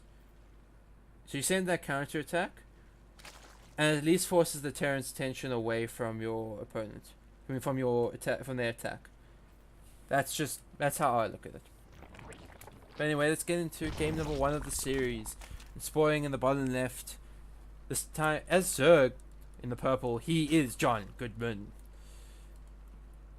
And in the top right, in the blue, playing Protoss, he is the one and only Buffalo Warbuff. So PvZ, probably my favorite non-Terran matchup. I think I've had that for quite some time. It's definitely gotten a little staler over these past few months, just because it's kind of become Zerg attacking. Well, Prolus doing aggression in the early game, trying to keep the Zerg from out, expanding them and everything, and then it becomes the Prolus defending what the Zerg throws at them, whether it be Swarm Hosts, Roaches, Hydras, Banelings, Lings, whatever. Yes, I am South African. I am not French.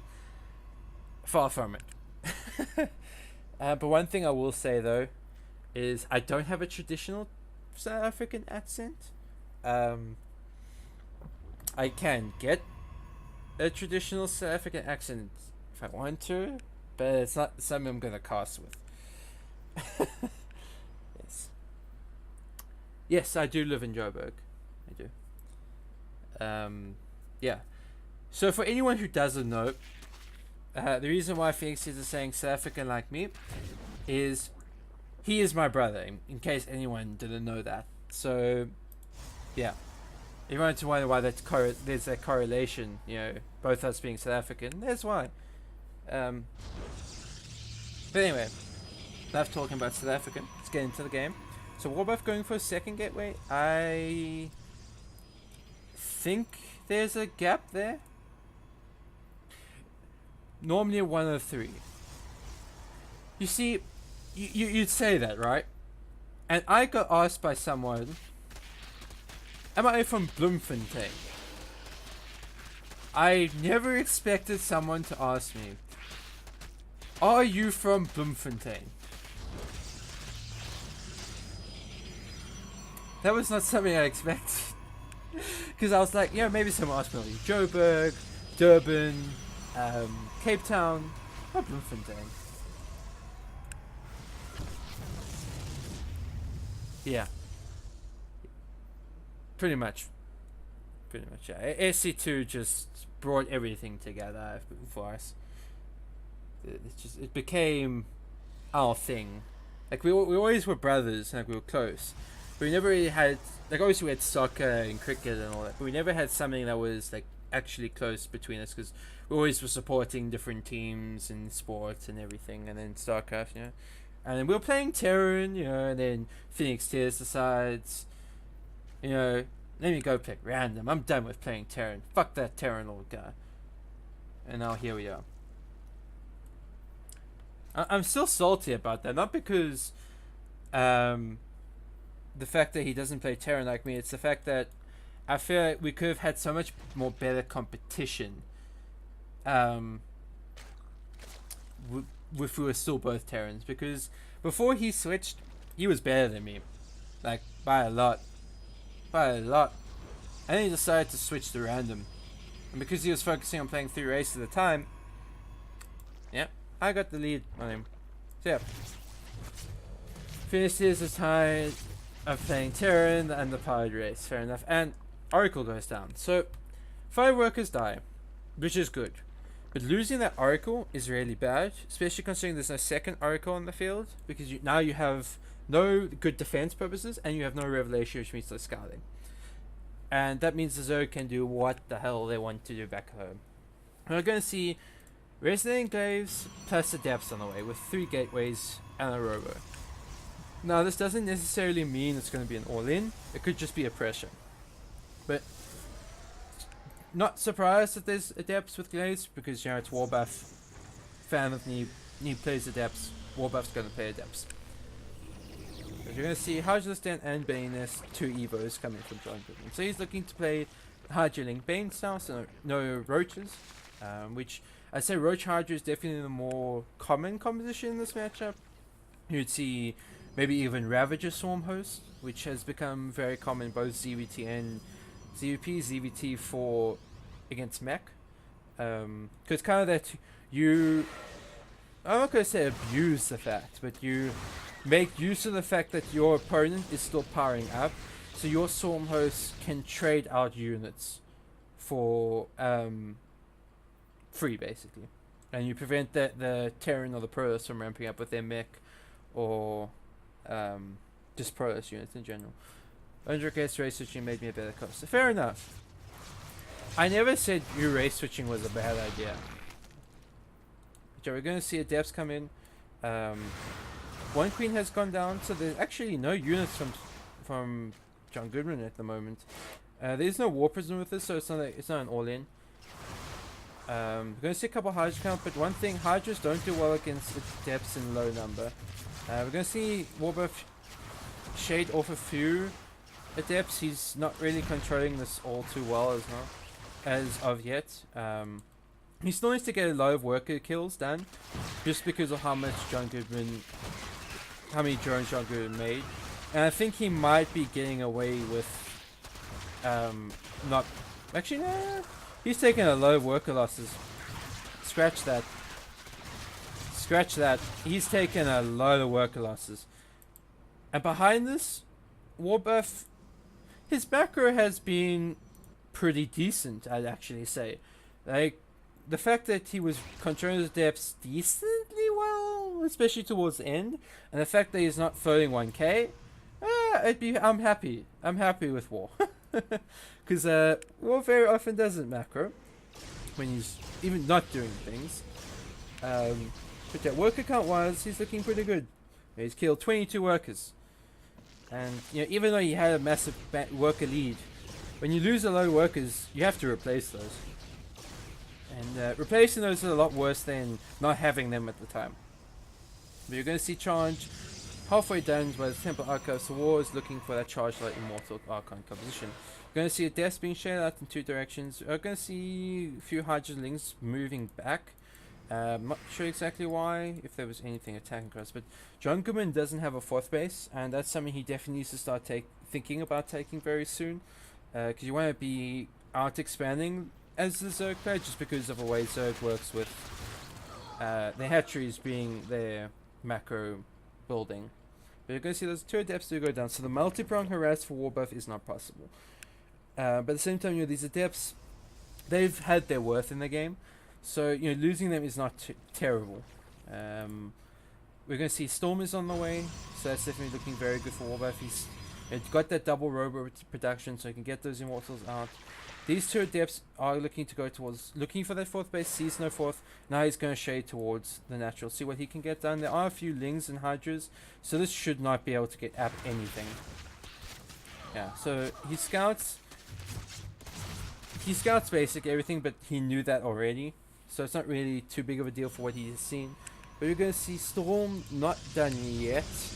He is chroning it, so if John Goodman attacks now, he can hit before Storm. But if he waits just those few seconds, then it's going to give Warbuff the time to get that Storm out. And it's looking like he's going to give him the time, but it still matters, will he be able to use those two High Templars for Storms in time? Warbuff should be able to see, he sees the army, he sees exactly what's happening. And he's going to be able to see that something is going to come towards him. He's got a couple Storms in this army. And army supply-wise, this isn't looking too bad for Warbuff. But it's just all going to come down to those Storms at this point. He's got a couple of Templars without energy yet, but a couple with. So those could be very important. We're going to see a big Storm coming down on those Hydras. Although these Hydras are low, but most of the charges do go down. And now it's going to be a massive concave for the Zerg clan. I think there's going to be too many Hydras coming from John Goodman. He's going to be able to push through, and there was just not enough Storms in time for Warbuff. He just couldn't finish off all those low Hydralists, and army supply wise now 52-7. John Goodman is behind the workers, but that doesn't really matter now. The fact that Warbuff has to tap out, and GG, and John Goodman is going to take game number 1.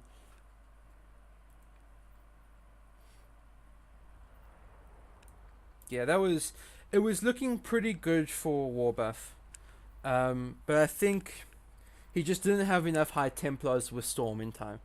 2 or more Storms and he probably cleans up most of those Hydras. And also, those Bandings basically cleaned up all of his charge lots, so he had no buffer left for those Immortals.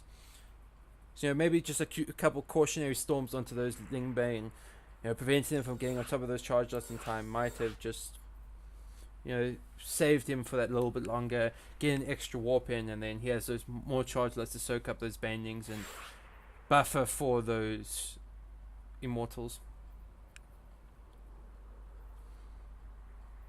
But there's going to be Fracture next. Interesting.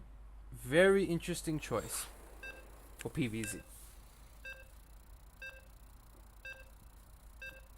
very short map, and if there was one Zerg in particular who was playing this map, well, two Zergs actually, I know exactly what would be coming. But I'm not sure if John Goodman is going to play that style, because I don't think he knows about the style. There's someone in chat who knows the style though. Wait, no, always do that. Scene. And anyway, let's get into game number 2 in Sporting in the top left in the purple. Taking game number 1, he is John Goodman. And in the bottom right, in the blue, looking to bring it back here on Fracture, playing Prolos, he is Warbuff. Yeah, so far, I have not forgotten the overlay once. I know I'm going to fuck it up during the finals. Just calling it now. Just saying. But yeah, and we're going to see standard coming out of both players. It's going to be Hatch first from John Goodman and the Gateway, hoping to expand from Warbuff. Maybe he might play it a little more cautious considering the fact that it is Fracture, but we'll see. You're doing great, don't jinx yourself. Well, I really fucked that up, didn't I? I really did jinx myself.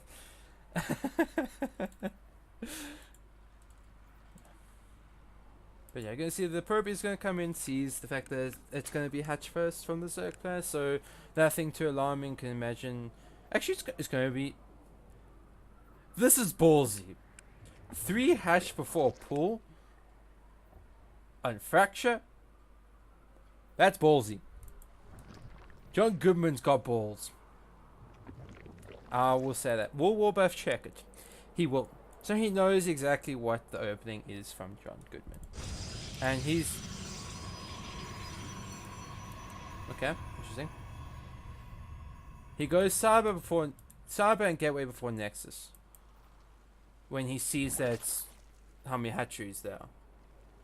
Questionable. Very questionable.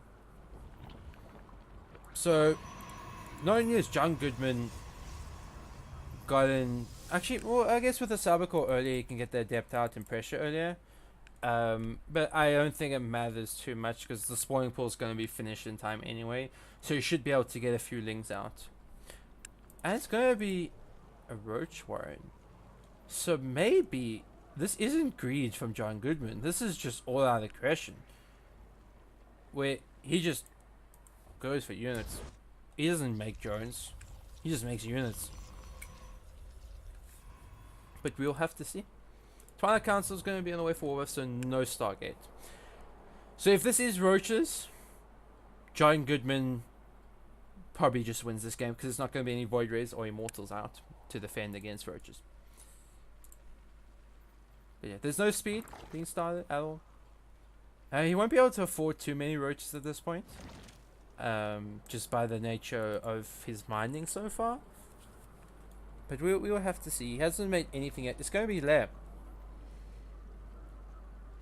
He's going straight Lair. So, and please. If he goes Nidus with burrowed Roaches, I'm gonna lose it. This is just... Okay. So it's going to be charged straight up with a rowboat. So Warbuff has not taken any additional gases. He has not pulled off gas. But it is looking like he's going for some kind of charged attack with the robo. Could probably getting a war prison. We're going to see the first Roach started. Lair is about 3/4 of the way done, as well as Burrow about halfway done. We're going to see 4 more gateways from Warbuff. Still hasn't pulled out of gas. I would like to see him do that if he's going to go for this mass charge all in. Especially considering he's not making any probes. That's a big issue, the fact that he's not making probes. He could be ahead... He could be about 30-ish workers by now, if he was making workers. But at the same time, I guess, if he's going all in, who needs workers? But if you're going to go for this mass charge lifestyle, you don't need this. Especially when you don't have a lot of workers to deal with in the first place. Roach speed on the way, so no Nidus. Burrow has been completed. We will have to see how this game turns out. John Goodman has the tech he needs to deal with charge lots.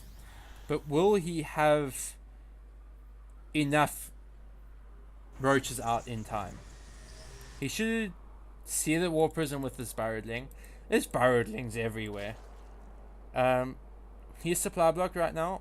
Does have 2 overs finishing, so he can make more units. War buff, doesn't really have much of bank to warp in charge lots at the moment. Any minute now. Any minute you'll warp in some units. There we go. There's not too many roaches out, and he is still droning up. John Goodman has no idea what's happening at all. None whatsoever. But war buff is not moving in, so he's giving John Goodman time to get more roaches up. Or is he? No. Go. Walk. Go. There we go. Charge. And there's not too many roaches up. And I think this John Goodman may have been caught being too greedy once again. He's not using the burrow, which is very interesting, because he got it. I know he's waiting for tunneling claws, but he got it. He could save a lot of these roaches. So he saves the one. But he's losing too many roaches, I think, to defend. He's got 12 roaches on the way, but like a lot of them are coming off separated from the rest of the pack. And now with force fields being a possible thing on the ramp, this is not looking very good for John Goodman. You know, a lot of the roaches are going to come out from here, so they're going to get sectioned off once again. Yep, burrow does come through. He does have tunneling cores finishing up, so that can help a lot more. But at the same time, he's going to start losing quite a few drones. Probably. Oh no, the Roach Warren with burrow movements. It's going to go down. Also, not only can he make roaches, he cannot move these roaches either. And John Goodman's going to start to lose a lot of workers to the point where this has done, I think, insurmountable amounts of damage. And like, yeah, burrow is good, but you know, if these charge lots are still surviving and more warping in, you can't make any roaches. I don't think it really matters. And yeah, all these drones are just dead. There's nothing left for John Goodman. Absolutely nothing. And like, he's making lings against charge lots. That's never a good situation to be in. And I think, you know, he tried to play too greedy on Fracture. That's going to be GG. That was, I think, the wrong choice to make in there. I don't mind the burrow and the burrow speed and the burrow movement, but just make roaches, man. You saw no third base. Just make roaches. Don't even drone. Just make roaches. When you hold that, you don't need the burrow. Blue Shift is going to be the final map.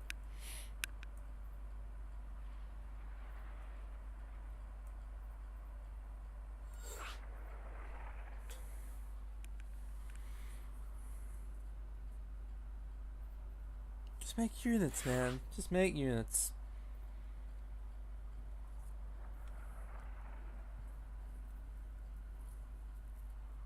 Could Warbuff do the same thing? Possibly. And one thing I've got to say, those sentries made one hell of a difference. Because force fields helped a lot in trapping a lot of those roaches.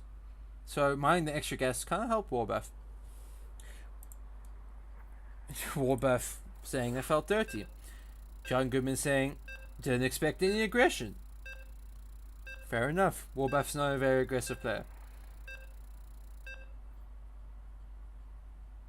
Because you always air toss. He's not wrong. But Warbuff playing smart, playing against his image. I like it. I do like it. Anyway, let's get into the final game of the second semi-final. Spawning in the bottom left in the purple, playing Zerky is John Goodman.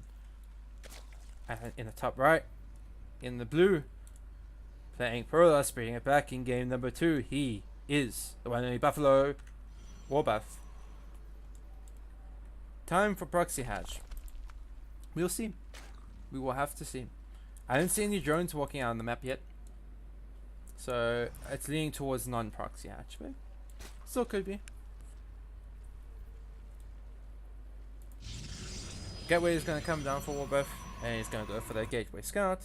So probably we'll see that it's going to be a pull first opening coming from John Goodman with a gas. So this is definitely going to be a bit more aggressive than what we have seen from John Goodman in these past 2 games. Just a little bit. The Warbuff's probe is going to come in. He's going to see the fact that there is no Nexus. Nexus, for sure. Zergs have Nexi, by the way. But yeah, he's going to see the fact that there's gas, the fact that there's a pool, and he will be able to see that what the hell? That the drone will have gone down to take the hatchery as soon as he goes to scout it. Come on, walk, go. There we go. He's going to scout it.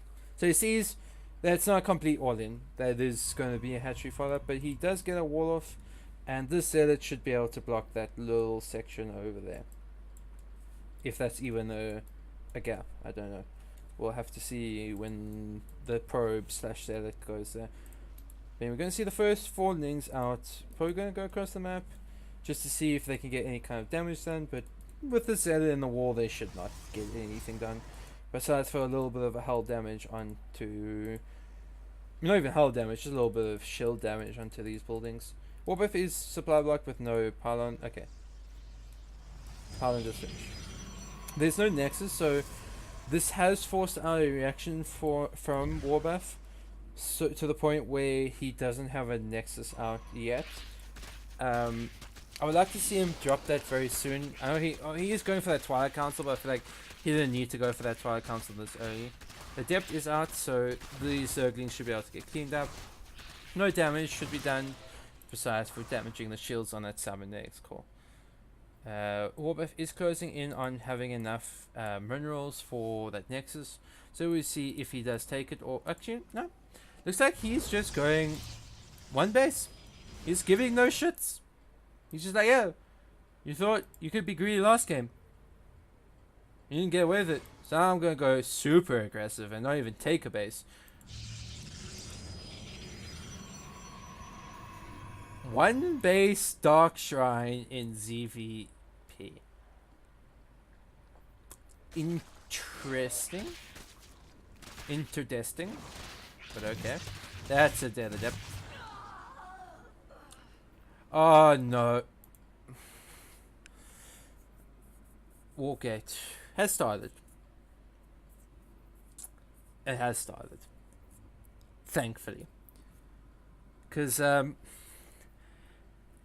almost had flashbacks when you said no warp gate to when Warbuff went for a 4 gate in PvP and didn't have warp gate.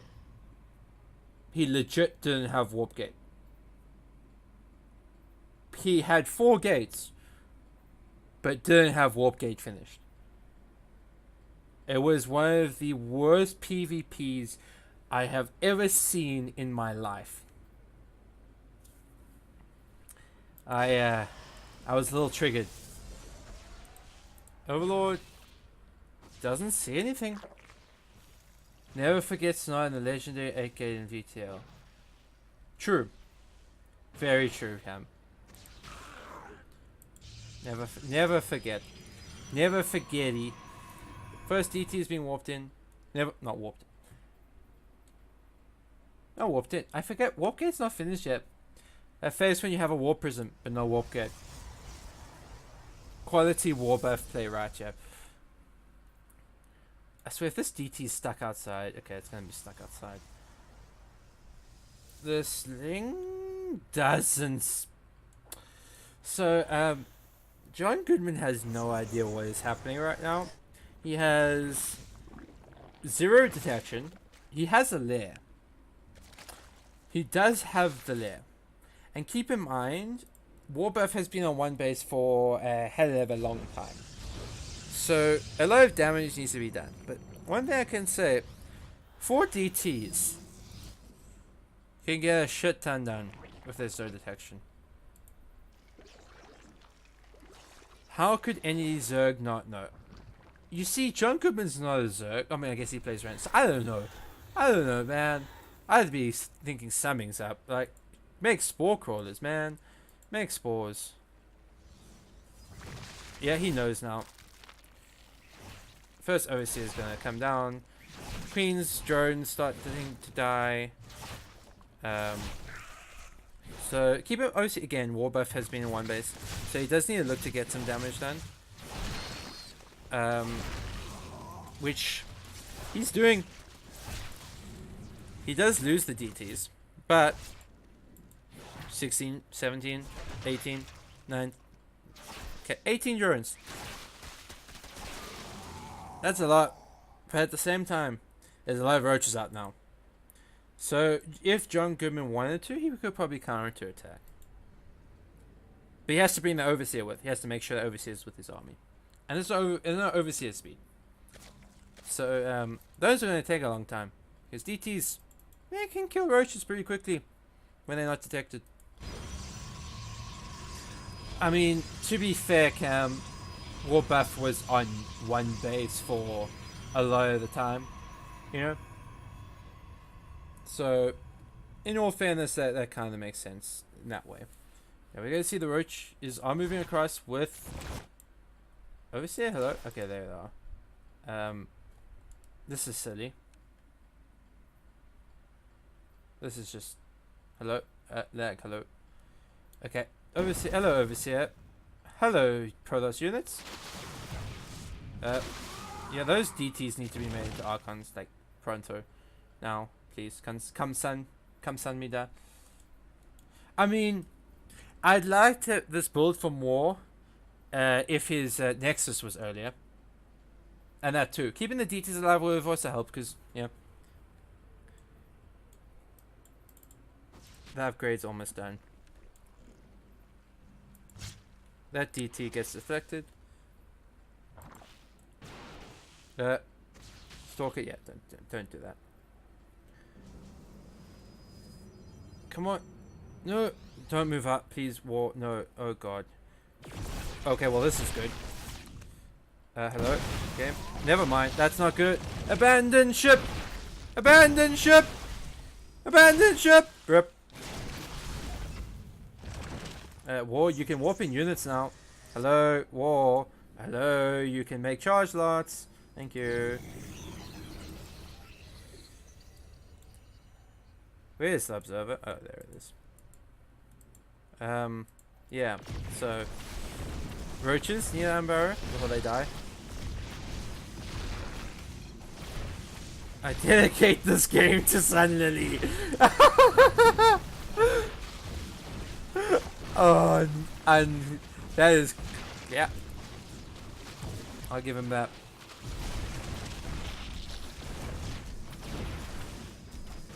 Fair enough. Fair enough. But War is not spending his money, like, at all. Just, he's not. He does clean up these roaches, which is really nice. Army supply wise, he's not looking too bad considering it's mostly just roaches against charge lights and mortals. But like if he can kind of take the fight now, he might be able to win this. But that's a lot of ravages. The killing these roaches is really nice though. That is really nice. He doesn't want to overextend though. War, no! Fight with your immortals! War, what are you doing? You need immortals! Immortals are a good unit. Case in point, Immortals. Get those charge lots. There we go. Immortals are good units. Yeah. I mean, 12 more roaches are on the way. Warbuff has finally depleted his bank. War. He just spotted his own roaches. Pick up, pick up, pick up, pick up.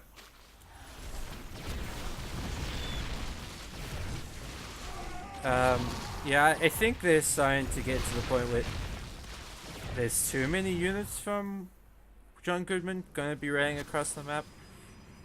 Misses the observer. Because like he's just making roaches at this point. Like he can't afford to because he's got a much better work account than Warbuff does. Like Warbuff cannot really afford to keep making units, and he loses. Oh wait, never mind, he's losing Immortal. But with Immortal juggling, maybe there's a chance. Maybe. Just maybe. War. Oh, move your units. Okay, well that happened. This is happening.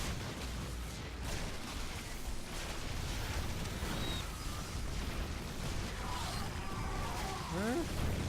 Immortals! Immortals though! Immortals are really good. How? How is this even happening right now? Immortals. I mean, he has a ravage. I mean, an observer on top of the army, so you can see the roaches moving in. What is happening in this game? What is happening? What is even? What even?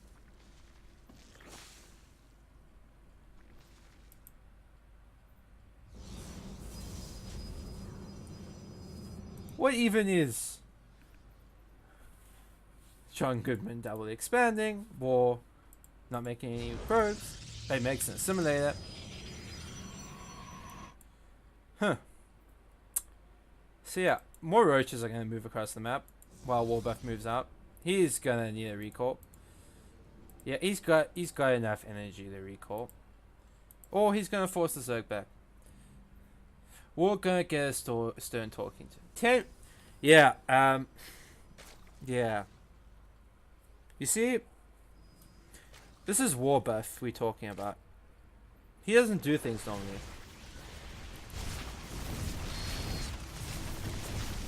Force fields, warp, please. Force field, force field, force field. There we go. See, force fields. They're a good unit. Yeah, I wouldn't fight without just your entire army being together though. Doesn't seem like a good idea.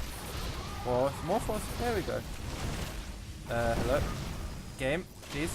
Don't. No, hello? Yeah, actually, the Immortals. No, pick up, war, pick up, pick up. My god, what is happening this game? GG. Yeah, I think war just doesn't have an economy to support the constant warp-ins. And like those two Immortals were getting low. So that happened. That was a game. That was one hell of a game of 14 minutes with the pros being on two bases for the. Yeah, that was one hell of a game. I love Unicide a lot. Should have checked the resources last tab after that game. He had trouble dying.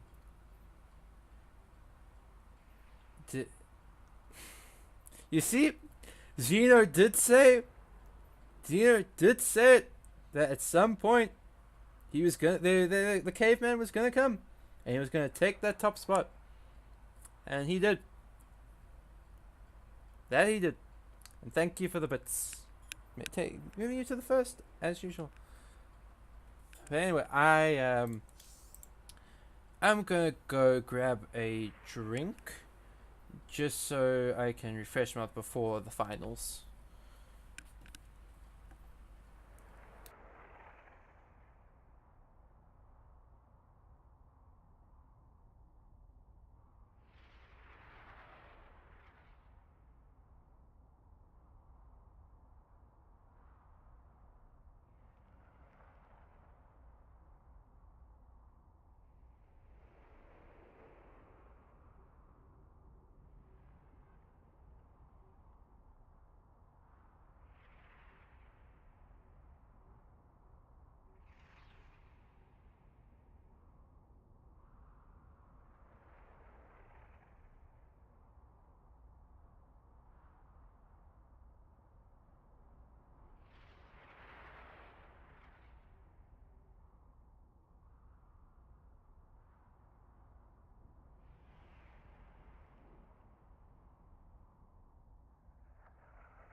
I is back, and you know this. Consider the same fight, John Goodman against Snap XD.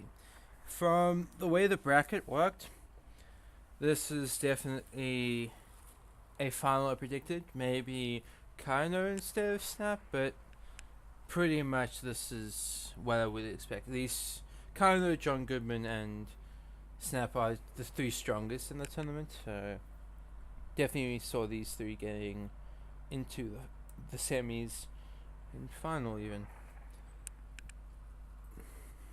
John Goodman, add Snap to the party. Just thinking it might be a good idea.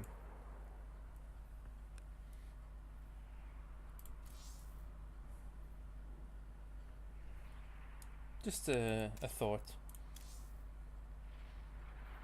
301 games played this season. Decent. Pretty decent. Weakest matchup PVC though. And this is a PVC. Let's see Snaps. This is looking like CVP is his weakest. So it's the weakest matchup for both players. Rooting for Snap main because he's in my tournament and therefore makes my turn look better if he wins. True. Very true. I'm also in your tournament, Cam.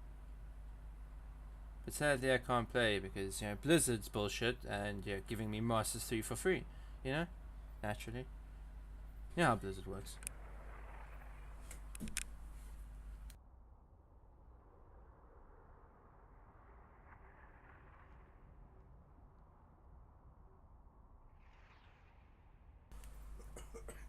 I already won as a caster. So, fair enough. Fair. Yeah, true. Fucked up the score and it's supposed to be 2-1, not 1-0. Please fix it. No, for fuck's sake, more, please. No, actually, it's not War's fault. It's the way challenge works. Challenge is dumb. Because he put 2-1 in, but it came up as 1-0. But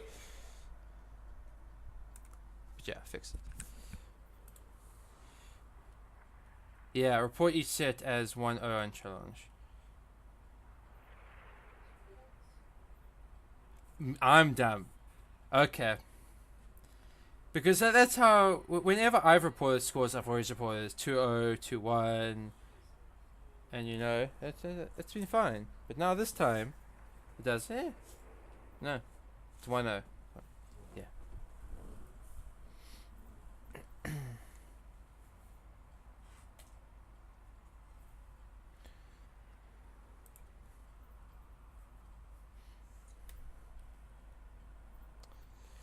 God damn it, Son Lenny, you came at the worst time.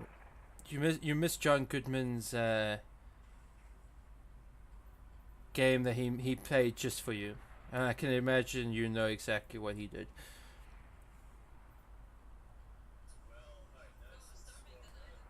Sorry. Yeah, change how things works in challenge recently to accommodate other games better. Fair enough. Yes, it was Burrow. But Burrow what? And it was also ZVP, just make it a bit easier.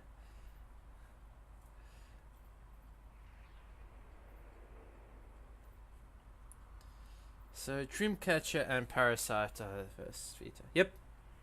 Burrowed roaches.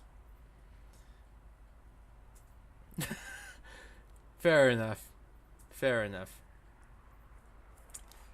I didn't think of that one. First map lost and found, second fracture.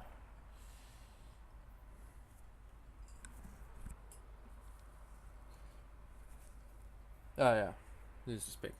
I always forget about that. Hashtag admin doesn't even know how vetoes work. Poggers.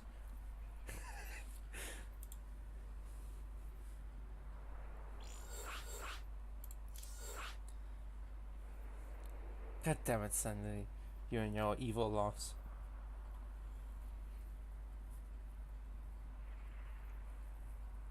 Stick with losers pick, okay. Lost and found first. No surprises. No. He's playing Prowess, right? Yeah, he's playing Task. Okay. So it's going to be another PVZ. This time John Goodman's going to be the Prowess, not the Zerg there. And I think he'll know what he's doing better as Prowess than he will as Zerg. Just a guess I have. Considering Prowess is his main race. And I think Snap knows more he's doing as Zerg as well.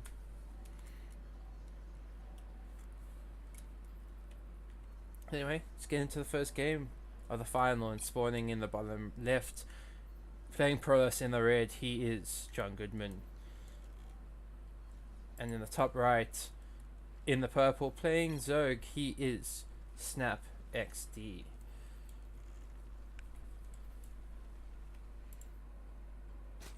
Yeah, so gonna be Gateway first coming out of John Goodman.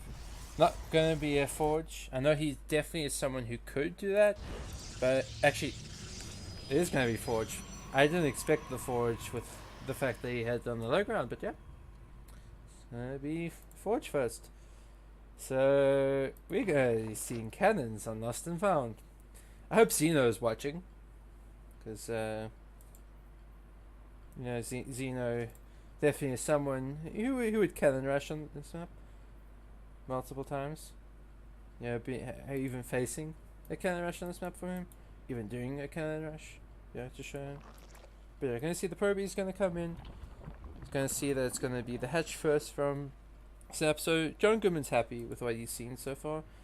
It's gonna be the Nexus is coming down. So it's a Forge expand with the threat, like he can threaten cannons, but he's not gonna commit completely to this cannon rush. And Snap has no idea that this is happening.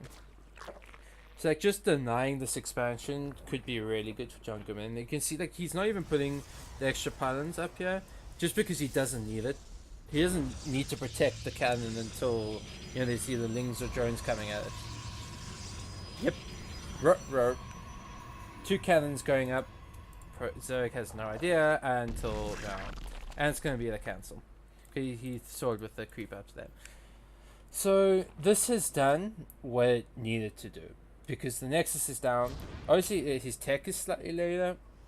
But it's not so much this.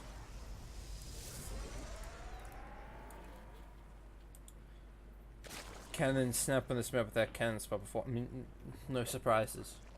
You've done your rounds of cannon rushes.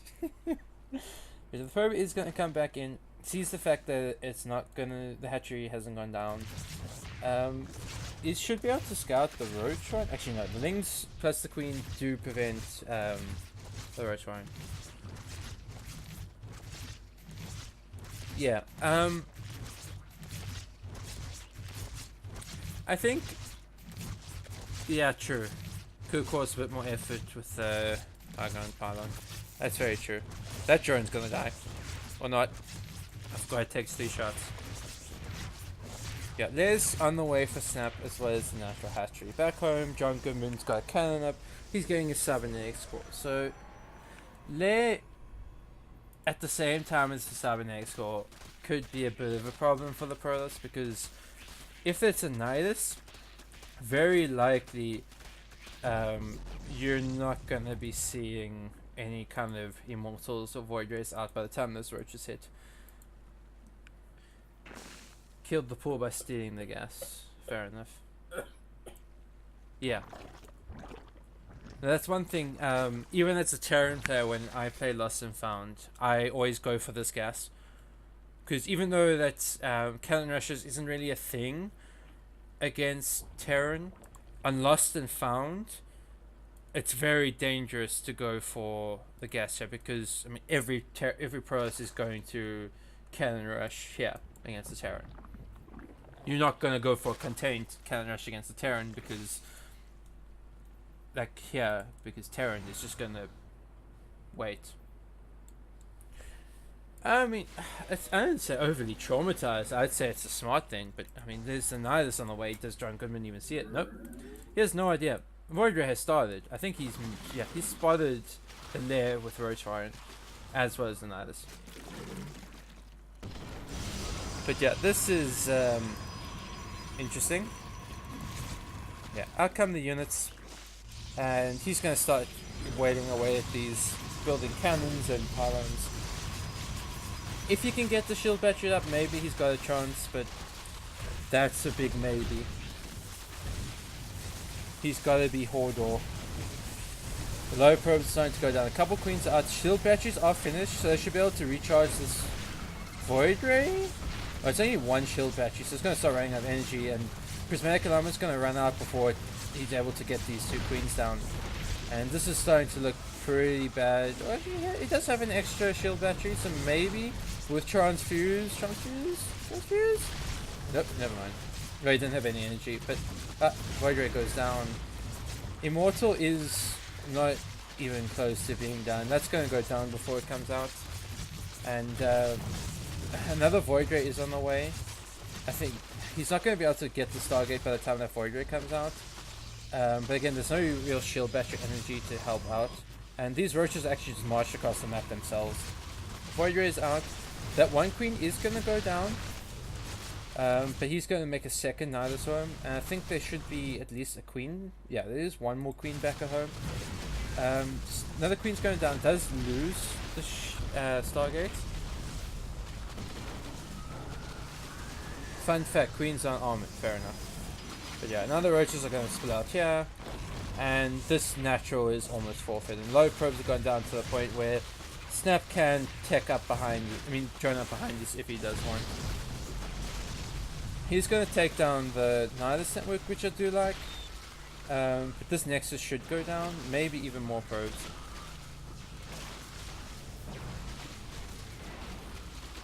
And he's even draining the shield battery energy, which is really nice. More workers are going to go down now. GG is called.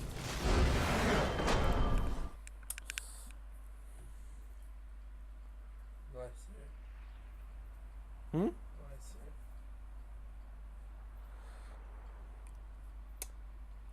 That was close. Forgot to ever use that build against you. Makes my Zergy heart happy. Yeah. Zerg. Yeah.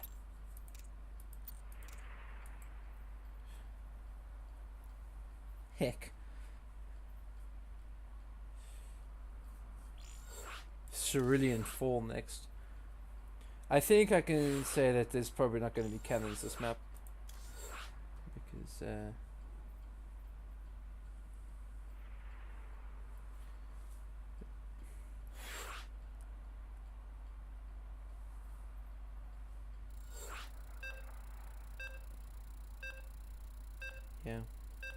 I was hoping Kana was going to win. And he continued to play Terran. But yeah, that's the one thing. All that got done and won Terrans. They've got promoted. So like, there's no Terrans left. Yeah, because Terran's overpowered. And also because we have like no Terrans in PsiX in comparison to Zergs and Protoss. So shut up, Phoenix Tears. Stop backseat casting. Terran's overpowered. Shut up, Phoenix Tears. No one cares what you have to say. Oh, God. Anyway, let's get into game number 2, ignoring that dumbass in the background. Spawning in the bottom left, in the purple, playing Protoss, he is John Goodman. And in the top right, in the blue, playing Zerg, taking game number 1, he is Snap XD.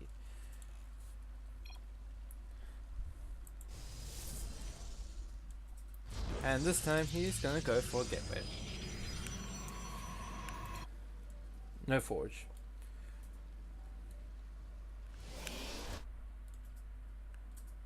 Yeah. Fair enough. Yeah, he has a lot of fun playing tank. A lot of fun. And I say that with the most sarcasm in my voice. Yeah. Being tank in Overwatch right now is a bit of a no-no. Been sick for 3 days and this is how I'm treated by the caster. I mean, I'm no ordinary caster, yeah. I'm not. It's true. Can't deny that I'm no ordinary caster, Phoenix Tears. Come on. Stop putting. Don't pull that sign at me. The worst. Just absolutely the worst. Anyway, hatchery is down for PsiX, going for the hatch first as well. This time it's going to be the gateway expand coming out of John Goodman. So seeing a lot more standard play. And as I said before, like, I wasn't expecting the cannon rush, just because it's not really a good map for cannon rushes. And he lost. Hmm? And he lost. That too. But who knows? Hazoid lost to Sarah. He kept cannon rushing. All Has does is cannon rush. Yeah. I'll stop backseat cast. Fair enough. Okay, because it just occurred to me in the myth Phoenix is like magic healing things. Fair enough. Yeah. It's not a bad guess. But yeah, I play Lucio in Hearts. Yeah. That's right. Phoenix tears have healing powers. Hey man. Look. Here's the thing, right? I am also an admin. I am also an officer. He is an admin. Officer better than admin. So I can do what I want. I get paid. Get fucked. Shit. Got me there. But yeah, anyway, let's get to the game. It's going to be Stargate coming out of John Goodman. The most standard in PvZ. Stargate very strong. You can get Oracle, Phoenix, whatever you want to get. Probably, yeah, it's going to be Oracle first. Although pros lately have gone towards Phoenix first. Just so you can deny the Overlords a little earlier. It's much of a muchness. And also, I guess Oracles are slightly better against any kind of aggression, especially when it comes to Lingbane aggression.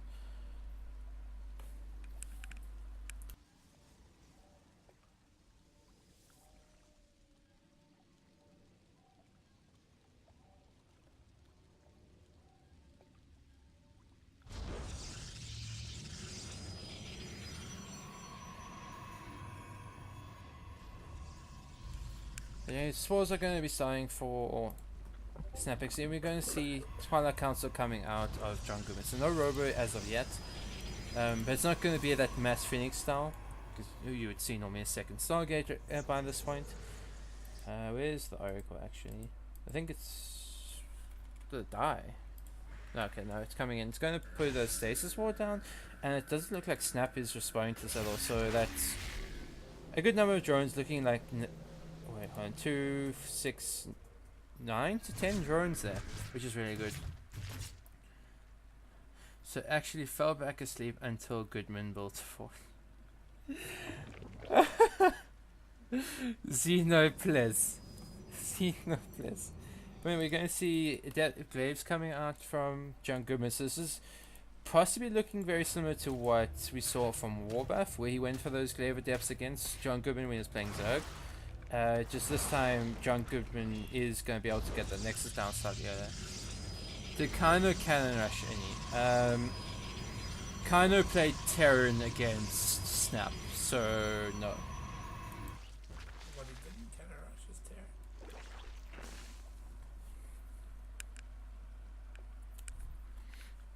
Anyway, Roach and as well as Hydralisk are coming down for Snap. I think he identified the fact that there's Glaive Adepts. He's probably going to need Roaches against them. We're going to see a few Lings on the way to, I think, just as a buffer against those Adepts before the Roaches get out. And you're going to see 5 Roaches on the way. So the Roaches plus the Lings should be enough to defend against these Adepts. Considering there's no War Prison backup behind this.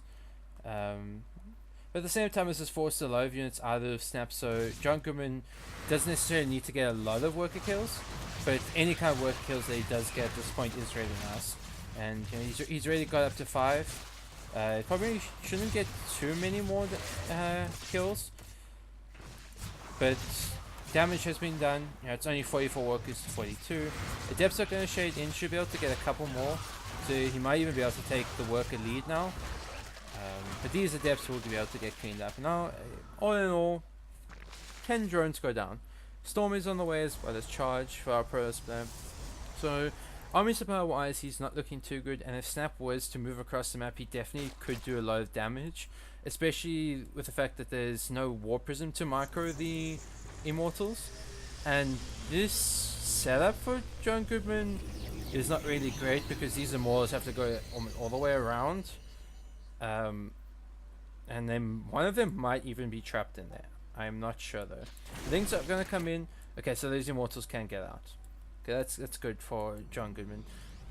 He doesn't want those trapped, but if they get caught out, okay, the depth's protecting them. But with Roach's follow-up, he may be able to pick off one or two of these Immortals almost immediately. One Immortal goes down, and there's no charge for these Zealots, so they're gonna go down immediately.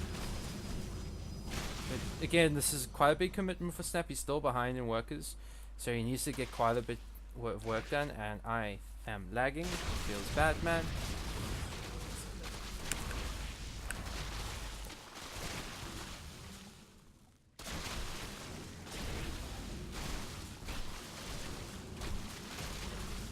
Yeah. This Nexus should go down.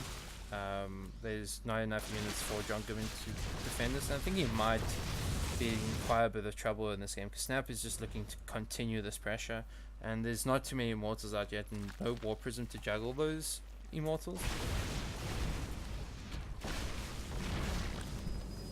Storm is done, so that can be a thing. But yeah, these Roaches should be able to push up into the natural anytime soon. But a lot of Roaches are starting to go down, but at the same time these Immortals are going to die as well. As well as an Archon. Yeah, this lag is just annoying. But yeah, basically the entire army from John Goodman's gone down. It's just a single Immortal left, and there's a lot of units coming from Snap. Across Snap, and 12 more Roaches to reinforce it on the production tab. And now, like, Snap can't afford to drone back up, it's gonna be GG. So, Snap XD takes a 2-0 lead.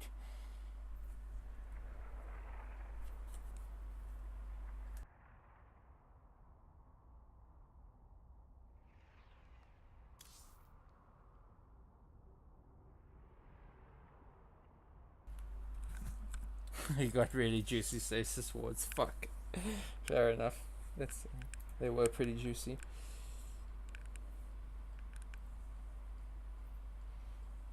Okay, so John Goodman's gonna go get some water and see if maybe he can bring it back from the 2-0 down. The reverse sweep. Gonna be tough.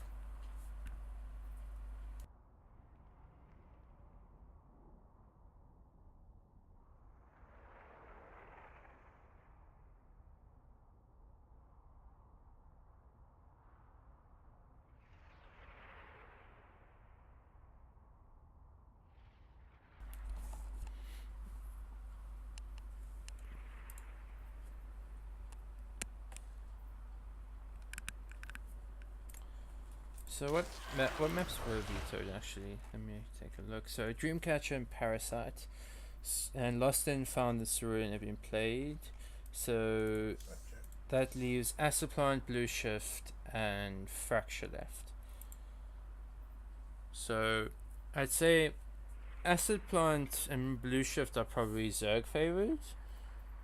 Maybe Acid Plant Pro's favored in the fact if there's no Swarm Host.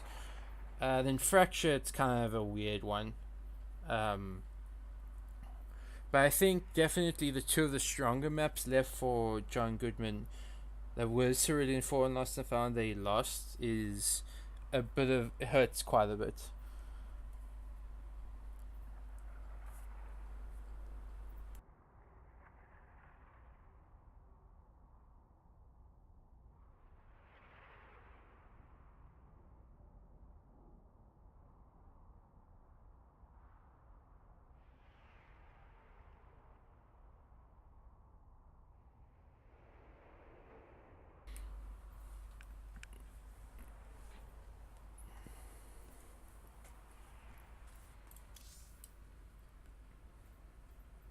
But yeah, it's been quite a fun tournament. I mean, it's been 2 hours 45 minutes and it's felt a lot shorter. I think it's mostly because this is the 4th series I've casted. Each series has been quite long, especially Wars and Flaming Foxes. I think Wars, the 3rd game was quite a long time, and I think the 3rd game of both of War series were quite long in comparison to what they maybe could have been. You know, being a 1-base person against a 3-base Zerg, getting a lot of damage, and then just roaches upon roaches upon roaches thrown at charge lots and immortals. To the point where just because War's economy wasn't strong enough, he couldn't support the constant trades.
Okay, so John Goodman is back.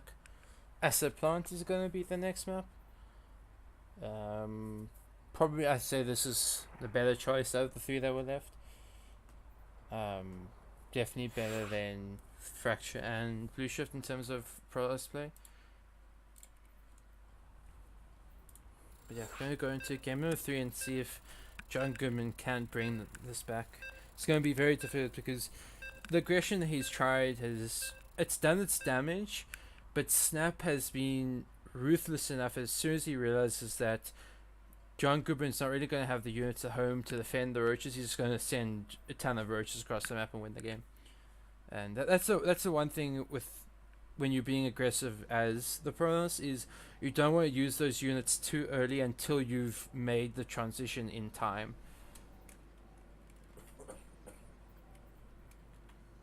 Anyway, let's get into game number 3 and spawning in the top left. In the purple playing Protoss, looking to bring it back. He is John Goodman.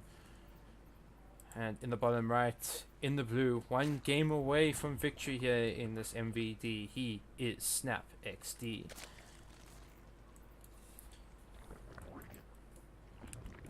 So it's going to be an early pull and gas coming out of Snap XD. So he's looking to be very aggressive, trying to get as much damage done as he can. And it's going to be Gateway coming out of John Goodman. So it's possible to cannon rush on this map, but against someone who's going for this early of a pull, I would not recommend it, especially if you're not someone who cannon rushes extremely regularly, because I know Xeno would probably be someone who wouldn't care, because he knows like the way to react to certain situations. But yeah, definitely this early pull could work out for Snap. John Goodman's going to scout it. He's going to see exactly what's happening, but Snap has pulled out of gas, so it's just going to be an early link speed, and probably, he's just looking to get as much damage done as possible while still getting a hatchery back at home.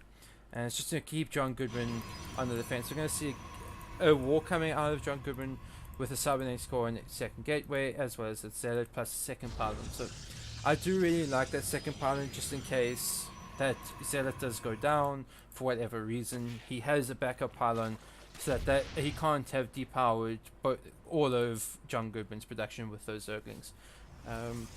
I don't know if John Goodman was not able to scout the hatchery going down, which is very important. He may have seen the drone, and seeing that drone would definitely tell him that it's not an all-in. It's not just one base aggression from the Zerg player, or even a proxy hatch.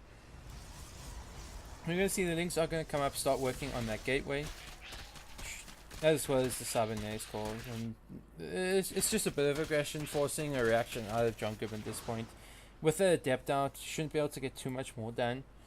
You're going to see him drone up behind this. John Goodman obviously has quite a big worker lead, so he not having that nexus, if he doesn't take it very soon, then he's going to put himself behind because Snap can just drone up quite heavily. And actually, we're going to see the Stargate of one base. And, this comes down to the fact that John Goodman never really confirmed if there was that hatchery or not. If he had known, then he would know this isn't completely all, and that's why he keeps looking with his adept to see if there's any more links coming out. So he knows, can he expand or not. We're going to see that shield battery coming down, so now he can start to shed out these adepts and try and put on some kind of counter aggression. And he's still up in that work account. Snap hasn't really been able to catch up just yet, but with 3 hatcheries he should be able to catch up with no problem. And with that Overlord in position, he'll be able to see as soon as that Nexus does come down for John Goodman. And now it does go down. Oh yeah, true. John Goodman needs a second point to avoid being supply box since he had to war before Nexus. I did not think about that one. We're going to see the depth's going to come across the map. He's going to go towards the 3rd base, sees that that's down, so he knows that Snap's probably been droning up behind this. Depth's going to come in, should be able to get a drone so far. Just one going down, second one can go down if he targets it. Okay, does save it with the Sword Crawler. Another drone does come in, does go down. So we're seeing 2 drones go down, which is really nice. It's just emphasizing that lead that he's built up with the workers. Adept will go down, but that's not something that really you can prevent with John Goodman, considering the fact that there is his Zergling speed out. We're going to see Oracle has been finished. Phoenix is on the way, as well as that Robo. You're going to see links are going to be running across the map, seeing if what John Goodman is doing. Is he shading more depths? And that's exactly what he's going to see. He's going to see there's a depth shading across, and he's actually going to lose a couple links. The depth shade didn't finish. He actually could have probably let that finish. If he can put any kind of counter aggression on the map, force more units out of Snap, then that will be really good, because then he can keep up that worker lead that he's built for himself. We're going to see this Overlord will go down, so Snap scouting is done, but he does see the Robo, so he knows there's not going to be like any kind of double Oracles or double Phoenix play that's going to be coming out of John Goodman. We're going to see Charge is coming out from him. It's very possible we might be looking at the Charge all-in from John Goodman, which, I mean, it's very strong. We saw what Warbuff did with it, and if you don't make enough roaches in time, you can just straight up die to it. If you can have all the drones you want. It's not going to matter if you don't have any units to fight those charge lots. We're going to see the Evo Chamber is going to go down. We're going to see Roach be on the way. These Adepts will get surrounded, but with the Oracle backup, they will be able to clean up pretty nicely. And these Adepts should be able to get a few more worker kills. Plus, okay, the Oracle does go down, so that's really nice. Snap is able to pick that off. It's just slightly less DPS and less scouting for John Goodman later on in this game. We're going to see Roaches are going to be starting on the production tab. There's still workers mining gas, so this might not, but he's actually making a lot of gateways. It's questionable. He still is mining gas, so maybe he wants to go for Immortal or the Sentries that we saw what Warbuff was doing, but Snap back at home, he's lost a couple more workers. He's on quite a low drone count, and now he's making a lot of Roaches and Lings, and I mean, for what John Goodman is doing, this is very good for Snap, having a lot of units out. And now he is droning up behind us. He's going to have Roach Speed, and Roach Speed will do pretty well in kiting against those charge lots. We're going to see Immortal does start. 5 gateways are on the way, in addition to those 2 that are already done. And even he's going up to, okay, so he's going up to a lot of gateways. He does cancel one of them. He is still mining the gas. So the links are going to come across the map. The War Prism is still across the map, so defending as the charge up is probably better, just because of the fact that you can defend those roaches. We're going to see a few charges swapped in on the other side of the map. These should be able to get quite a few drone kills, but at the same time, these charge lots back at home should go down. But defensively, I think John Goodman is looking pretty good. He should be able to get quite a few drone kills across the map. And there's not really any roaches on the production tab for Snap right now, but Snap is actually just going to push right in. These things are going to run all the way around into the main base, see what worker kills they can get, and these roaches are going to go back home. At the same time, Hydrogen is starting to go down. He's going to lose the Spore Crow, so not too many workers have gone down for Snap, but at the same time, not really too many for John Goodman either. So it's kind of equalized at this point. With Snap taking a slight worker lead. The Hydra then does go down as well as the swimming pool, so the only kind of tech that Snap has now is just roaches, and he needs to make sure this lair survives. This is a really important. If this lair goes down, Snap could be in a really bad position. Yeah, these chargers should go down. He's going to evacuate them, save as many as he can, and then get out of there. But behind this, Snap is going to drone up, so these chargers should be a little annoying. But otherwise, with enough roaches, with the amount of roaches he has back at home, shouldn't be too much. But at the same time, there's a lot of gateways, and Snap needs to be really careful with this, especially now considering that there's quite a few sentries. He's going to need to make Ravages pretty soon, otherwise we might just be seeing the end of Snap in this game.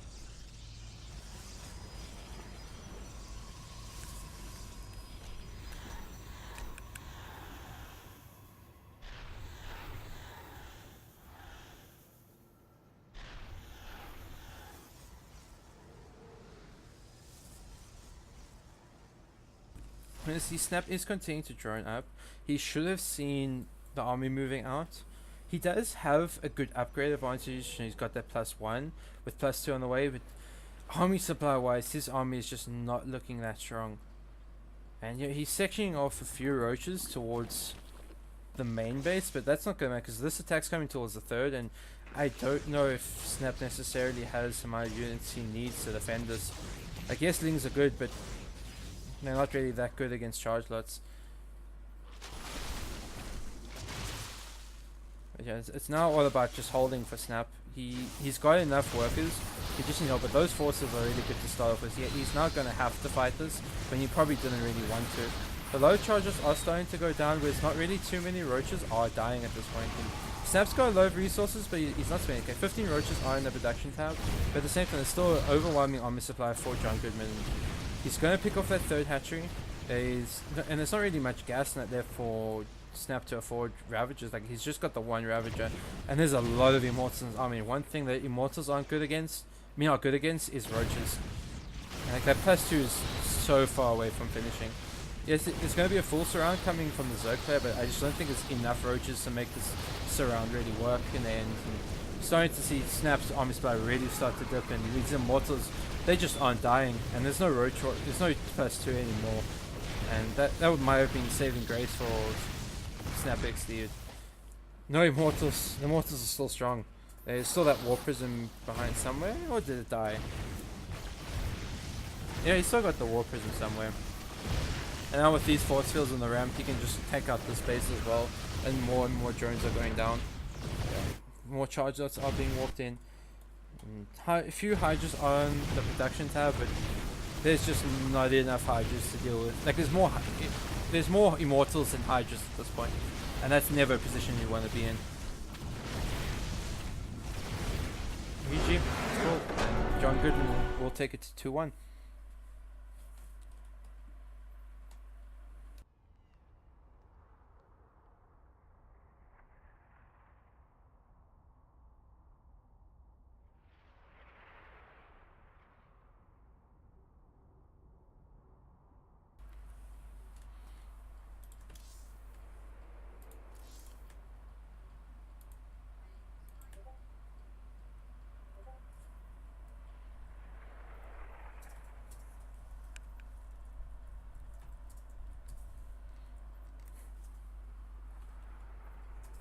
So it's Fracture and Blue Shift are left. Let's see what Snap chooses. I think, when you are up 2-0 in the series, it's not too bad of a decision to go for a bit of aggression. And then if it fails, you still got that buffer. Like, obviously in a best of 3, it doesn't. You can't really afford to that because one game and it's the ace match. But this is, you still got 2 more games to win it out.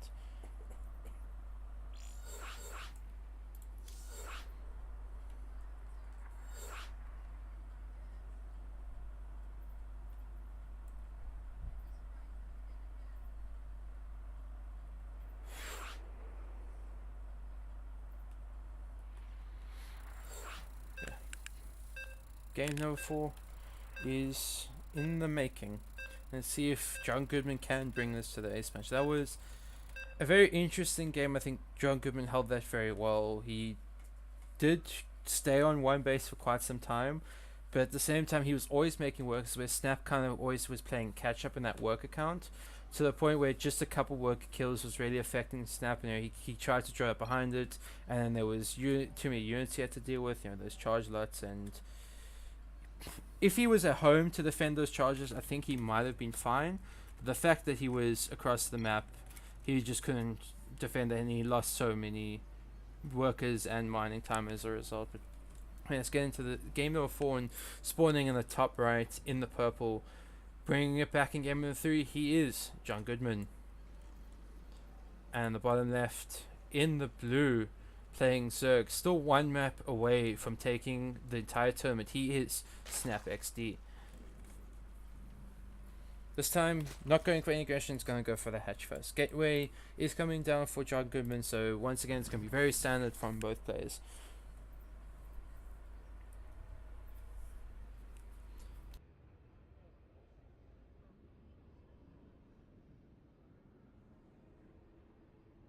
Anyway, John Goodman's going to come in, he's going to scout the fact that it's going to be the hatchery, so he knows he doesn't have to prepare any kind of defense for any kind of early links.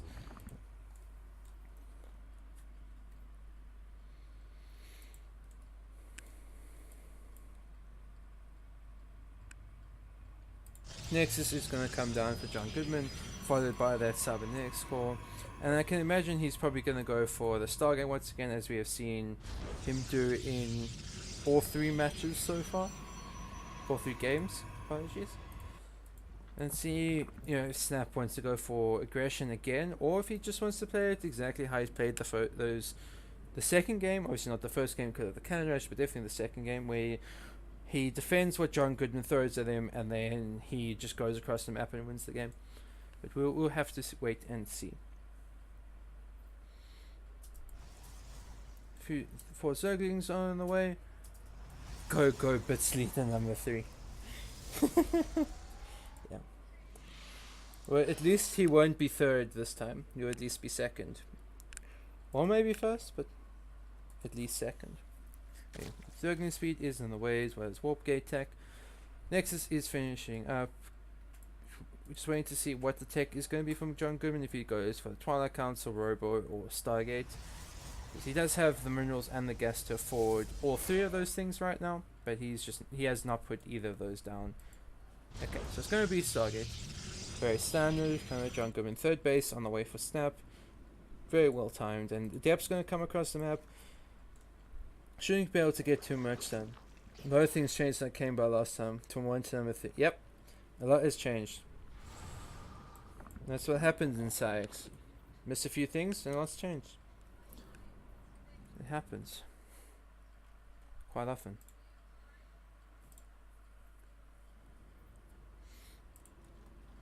A couple of queens, more queens are on the way. I can imagine he's going to put his spore crawlers down very soon. Where was... Did he send Overlord? I'm sure he must have. Doesn't look like he... Where's Snap's vision right now? Okay, there's the Overlord. I'm blind. Yeah, so the Overlord does come in. He does see the Stargate. Okay, so that's really important. So he knows exactly what the tech is. Going to see the first spore crawler coming down. Probably the 2nd and 3rd very shortly. It's going to be the Phoenix first, I believe, coming out of John Goodman. So he's going to be able to clean up this Overlord that's sitting up on the high ground. And you see just drones and drones and drones. And it's going to be Resident Graves once again from our Protoss player.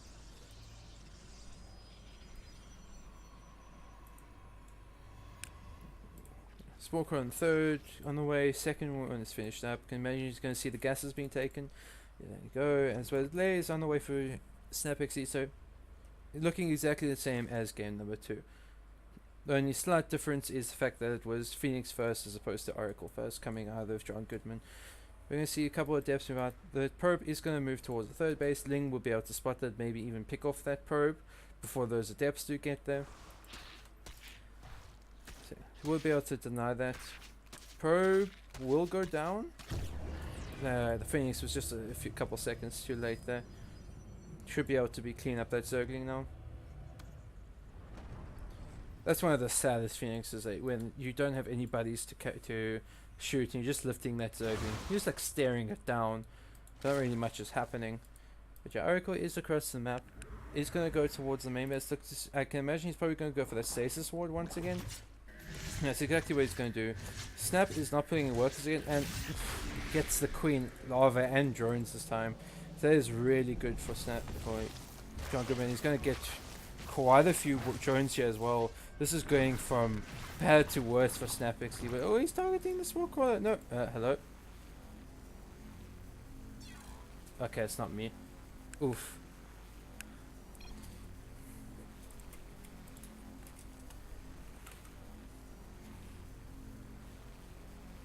Yeah, that's probably why he was targeting the smoke crawler.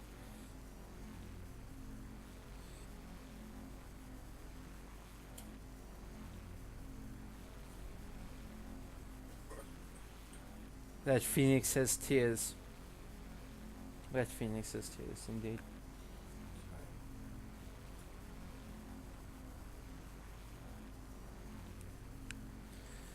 Feels bad. Just before the upgrade finishes. That's pretty true.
Yeah, so that's kind of rough for John Goodman.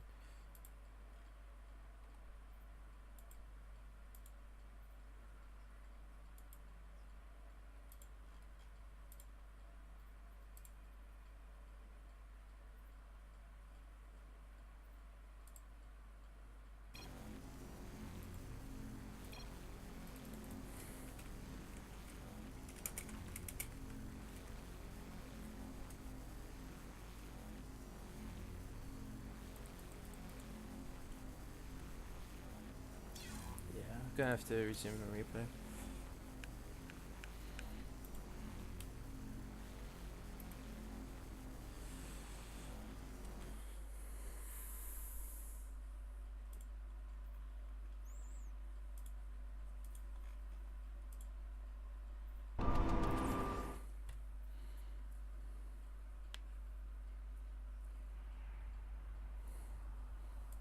Probably like his internet cut out or something.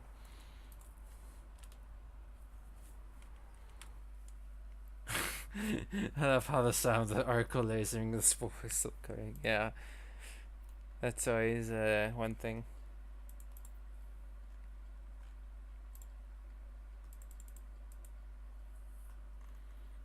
Let's just see.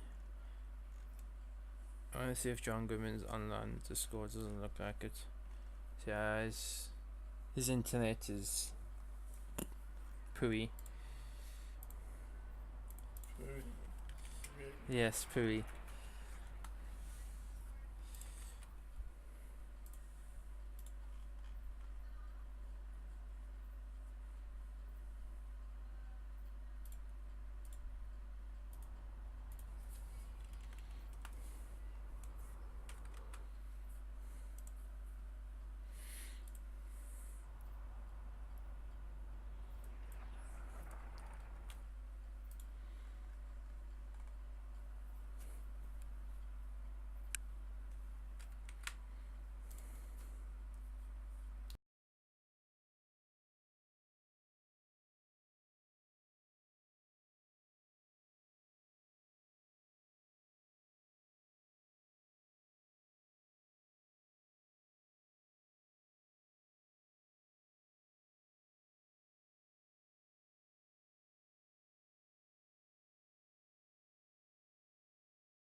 In the meantime, I'll also just go get a drink, and hopefully John Goodman will be back by that time.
so John Goodman is back, and let's hope this, at least he didn't leave. Oracle didn't want to die, so broke Goodman's internet. Fair enough. Fair enough, Zeno.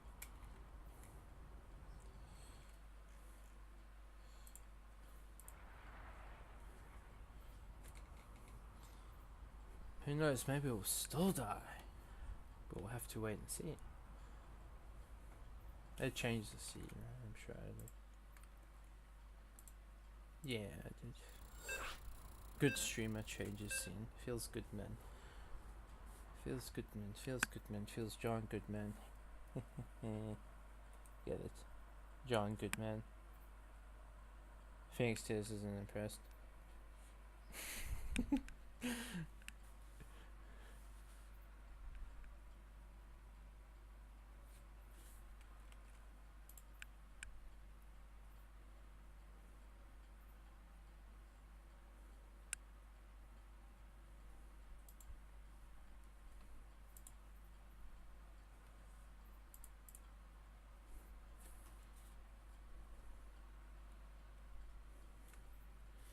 But yeah, it should recover the game slightly before that Oracle starts targeting the Spore Crawler. So I think John Goodman should be able to save it. I think. I could be wrong though. We'll have to wait and see.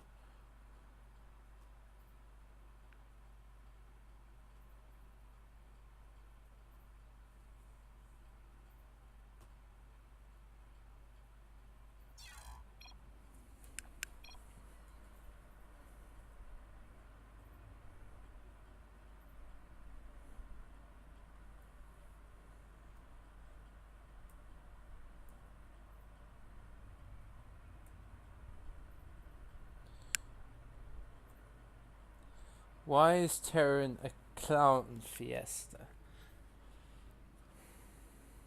I mean, TVT.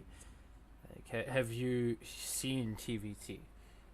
Like with Sea-Shang submarines and cyclones, and then you one it up when you have mech versus mech in TVT, and that's just a more clown fiesta. Counting down the countdown, by the way. But anyway, Oracle kills the drones, gets out of there, survives. What does it? He's not moving it. Queen, do your job. Do it. Murder. Nope, Oracle's just gonna stay there. Yeah, it's a little out of proportion. I kinda did it at last second. I was at, what picture should I do? What picture should I do? Oh, clown face. Should I have, and then yeah. Getting that was a shit show. Anyway, the depths are gonna come in. Shouldn't be able to get. Don't get too many drone kills yet. But at the same time, that one's good. You do. You really do, Sunny. You really do.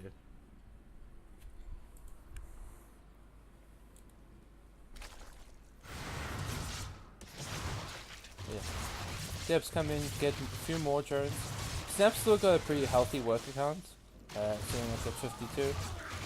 He's starting to lose a few more. These depths are starting to go down, and again, this is getting to the point where maybe we might be seeing something very similar to Game 1 in Game 2, where Snap makes a lot of roaches after killing those adepts and just goes across the map and wins the game.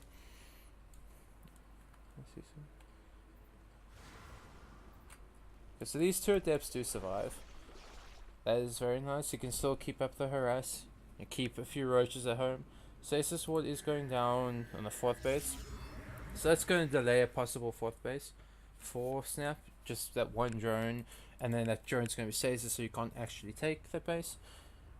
But yeah, it doesn't look like Snap's looking to go across the map just yet. He does have Hydras out, so he's looking for that Roach Hydra play, which is definitely something you see more common against Protoss players in the ZVP. But the Crusader on the top side is starting to look pretty good for Snap.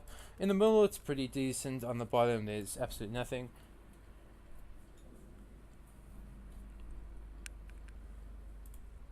But Storm is on the way for our Pros player, as well as Charge is finishing up.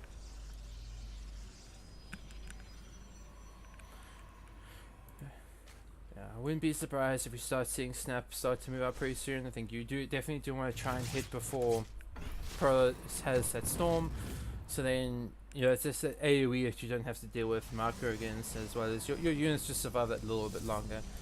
We're going to see Roaches and Hydras are going to start moving out. These High Templars aren't going to do anything yet, but that's quite a few Roaches that go down. Storm is not done yet. He's trying to delay as much as possible. There is quite a few Immortals, and they're picking off 2 to 3 Roaches basically every volley. The Hydras are sticking back behind, so they aren't really dying, but the Roach buff is definitely starting to fall out. Let's see, Storm with one more Chrono Post should be finished in the next few seconds, and you should have a good 3 to 6 Storms with those High Templars, which can really soften up that Roach army for those Immortals. But he's going to hit as Storm finishes. One Immortal does go down, but Storm is finished. Probably needs to be very careful now when engaging. Infestation put on the way. So either we're going to see Hive or Swarmers. I think Swarmers are probably the play, considering how the creep spread is looking. He's going to be looking to hit the third base. Storm does go down.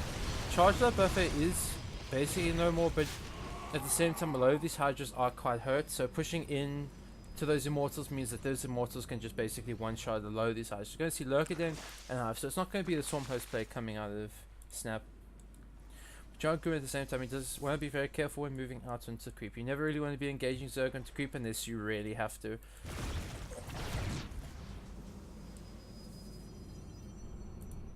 We see 2 Evos coming down for Snap, so his upgrades are slightly behind. And actually both players don't really have any upgrades. Double Forge for Junkerman, it's not something you necessarily always see at PvC. You normally see just that one Forge getting a single upgrade, but I guess considering his upgrades being slightly later, he can afford to go for those double upgrades. I'm going to see a few Hydras and a Roach go towards the 4th base location, and Junkerman's done a pretty good job of cleaning up the creep on this top side, so whereas it's quite far away from his 3rd base now. But this base probably will be a cancel, and I think the units will be able to get there in time, especially with Snap targets it down straight away. Hydras have pretty good DPS. But this Protoss army is starting to look pretty scary. He's got up to quite a bit of charge lots, good mortal count, as well as the Storm. Spire is also on the way. Hive is done, so that's definitely a possible tech with those Brood Lords, as well as the Lurkiden. If the Lurkers are very powerful unit to deal with, and with the amount of Hydras he has on the field, he can make a good number of those Lurkers, as well as having those adaptive talents, making those Lurkers burrow and unburrow or basically immediately. He is starting to respread the creep at this top side, which is really nice for him. Again, I would like to see a few run bys coming down this location, just because there's absolutely no vision for Snap. Protoss army is basically on creep, but Snap can't really engage into that without the Lurkers. He needs those Lurkers in vision just for that extra damage, especially against those charge lots. Now he's starting to get maxed out. Protoss is getting very close to it, and he will be able to deflect this run by attempt from Snap, so he'll be able to keep his 4th base alive. Now the Lurkers are all finished for Snap, and he's going to probably look to put on more aggression. Adaptive talents will be done. You're going to see a few charges go towards the 4th base, and this will be a really nice pickle because there's absolutely no units in position. This may just force Snap to come back home and gives Junkerman more space to move forward.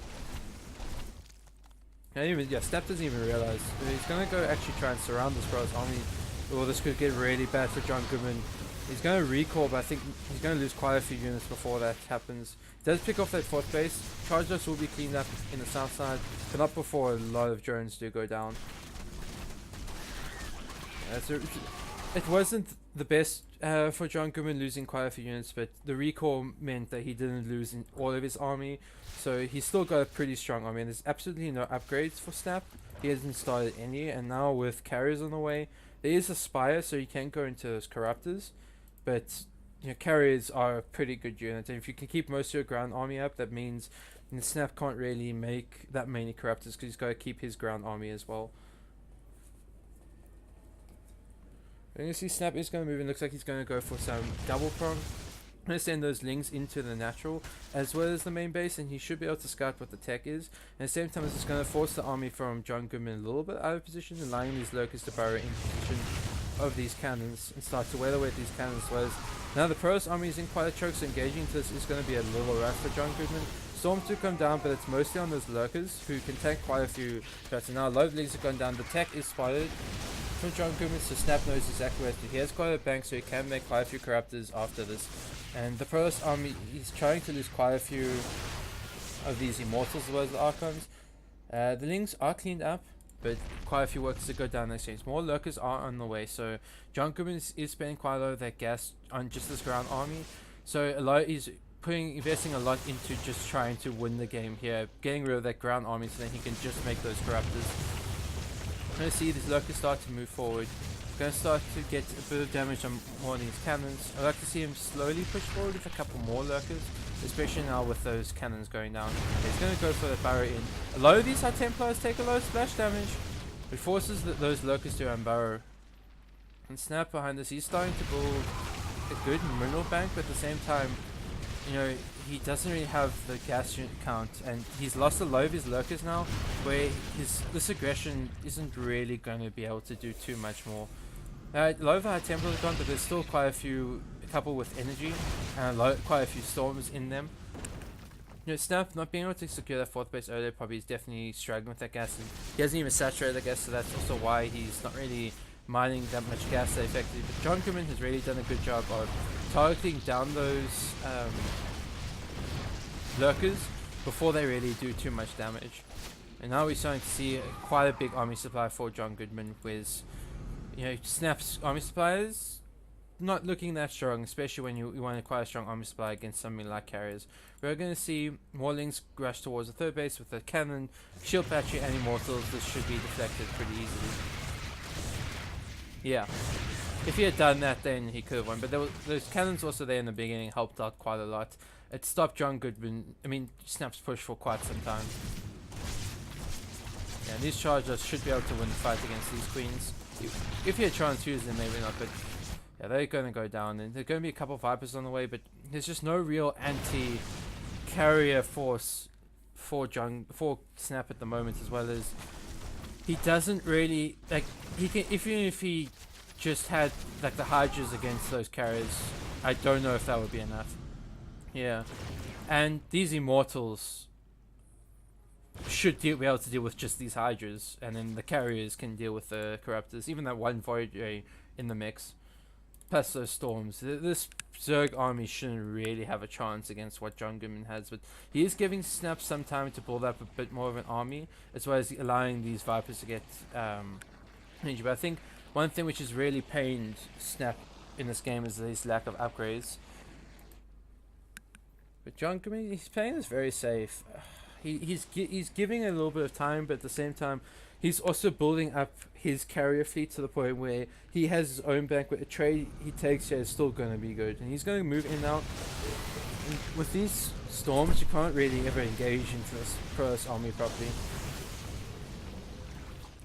Okay, that base, he's going to leave the base to the right. That's a bit of a weird decision. He's going to hop in one carry in, but that good feedback on the Viper means there's no more energy. He does have one more. Oh, another good feedback. Now, those Vipers are ineffective against this army, and John Goodman is just going to move in. I think he may be able to just get the killing blow right here, right now.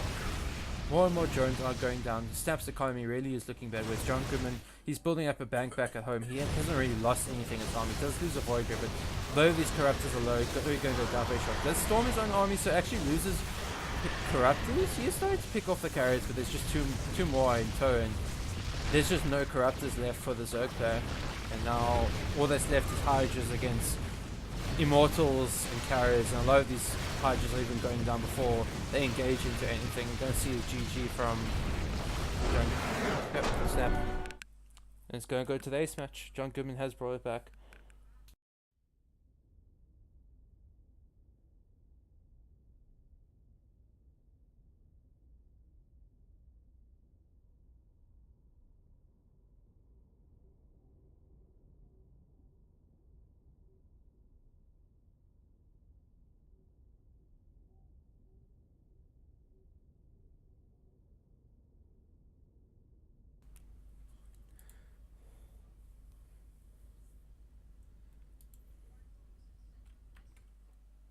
But yeah, the final map is Fracture, I believe.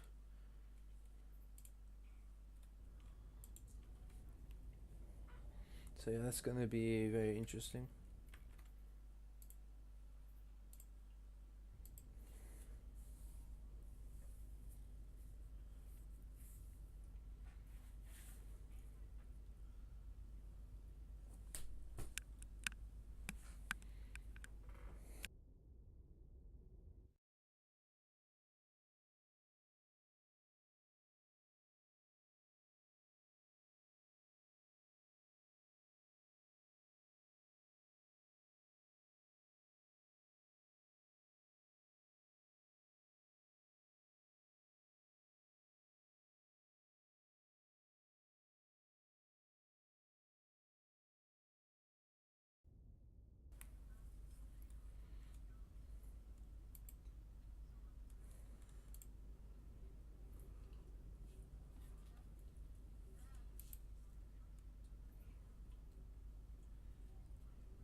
So just waiting on the final map to be made. And it's going to be on Fracture, and that's going to be a very interesting map for PvZ.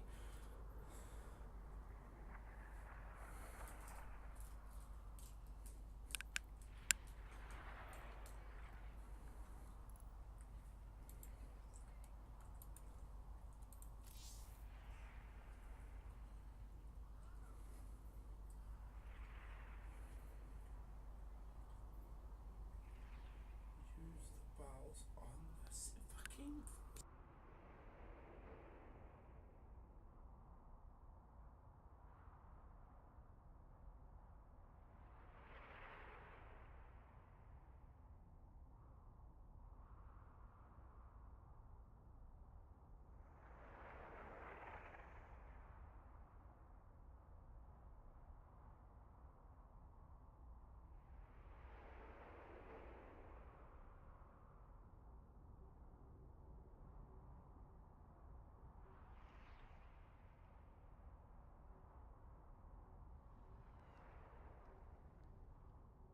So John Goodman's going to go to the bathroom quickly. It shouldn't take too long. Then we're going to get into the final game.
So we're going to get into the final map for tonight.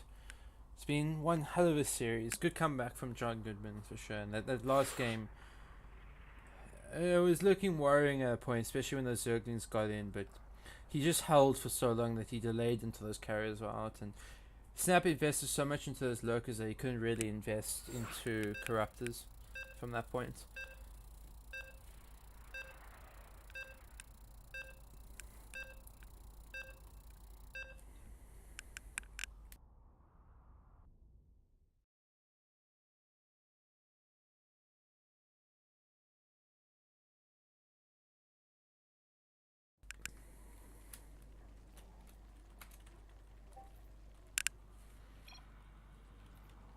Right, let's get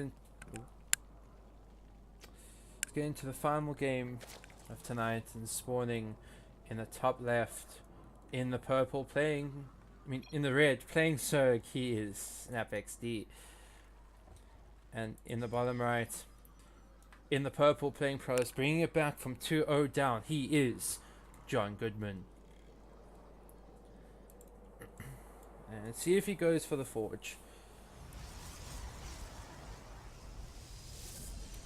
Okay, and he goes gateway. So it's going to be gateway expand very likely, and it's going to be a pull first coming out of Snap. Now considering the map, this is not really a surprise to me. I think the Zerglings can get across the map pretty quickly, as well as cannon rushes are a very big possibility. So they could be very dangerous.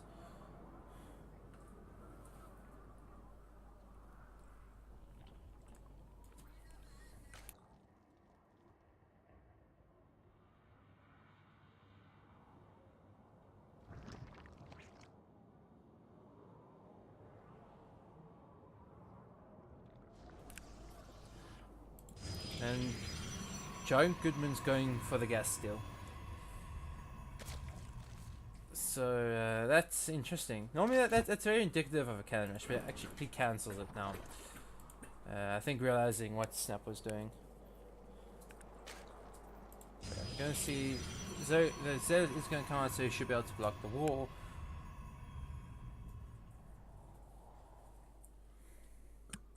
And we're going to see the Nexus coming now from John Goodman. Yeah, knowing the fact that there's going to be that hatchery definitely helps him a lot.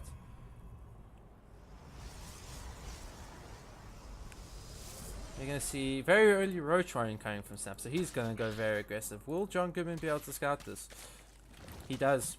He will see it. That's a really big side. Did he click on the building? That is the question. But we will have to wait and see if he knows. But either way, he knows that some kind of aggression is coming his way.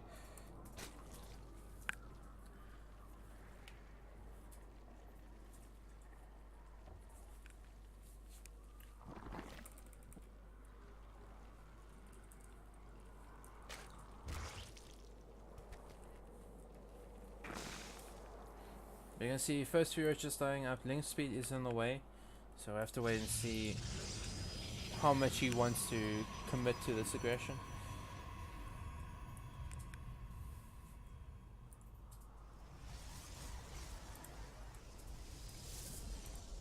You're gonna see shield batteries coming down, second shield battery, as well as the Stargate.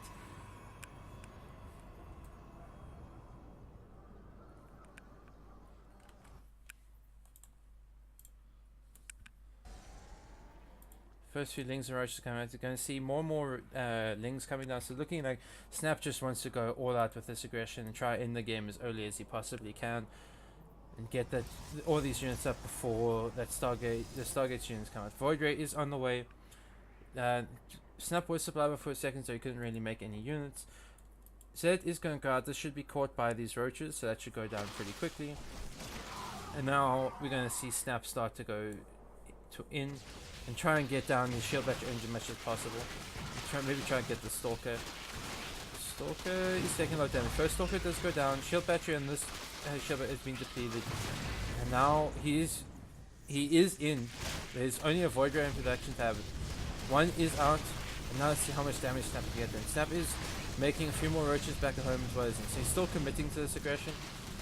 And so let's see if he can get this plan done. If he gets this plan done, prevents the second shield battery, this could be very interesting. He's just going to go straight for the Void Ray.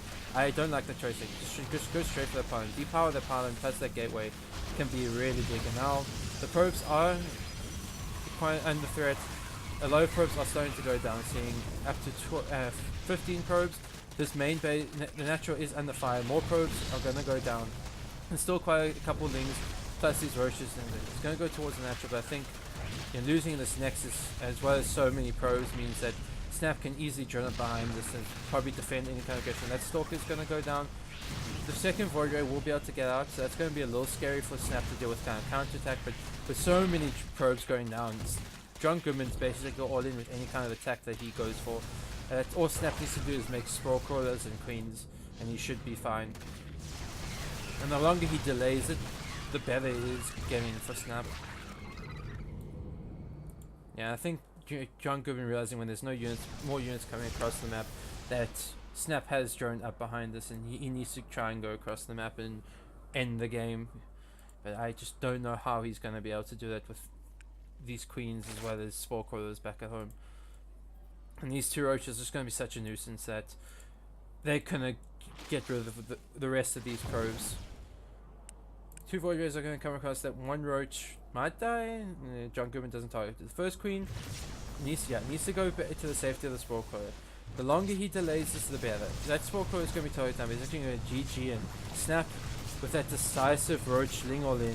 He's going to take the MVD title after almost being down, after being up 2-0 to go 2-0 and then ending it with 3-2. That was quite clutch in the end.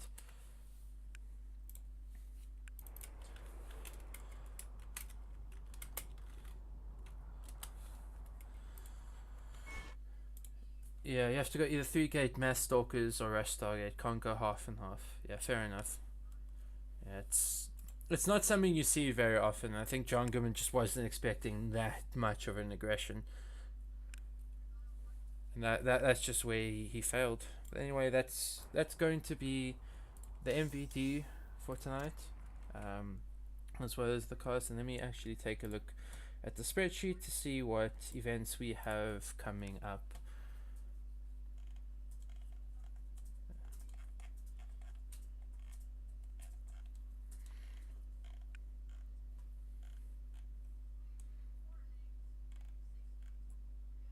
So coming up later tonight is actually going to be the final of the ATL America's Amateur between PsiX and Risen. And I encourage all of you, if you can, to watch that and cheer on our players. It's going to be I won't reveal who they are as of yet because anyone from Risen could be watching.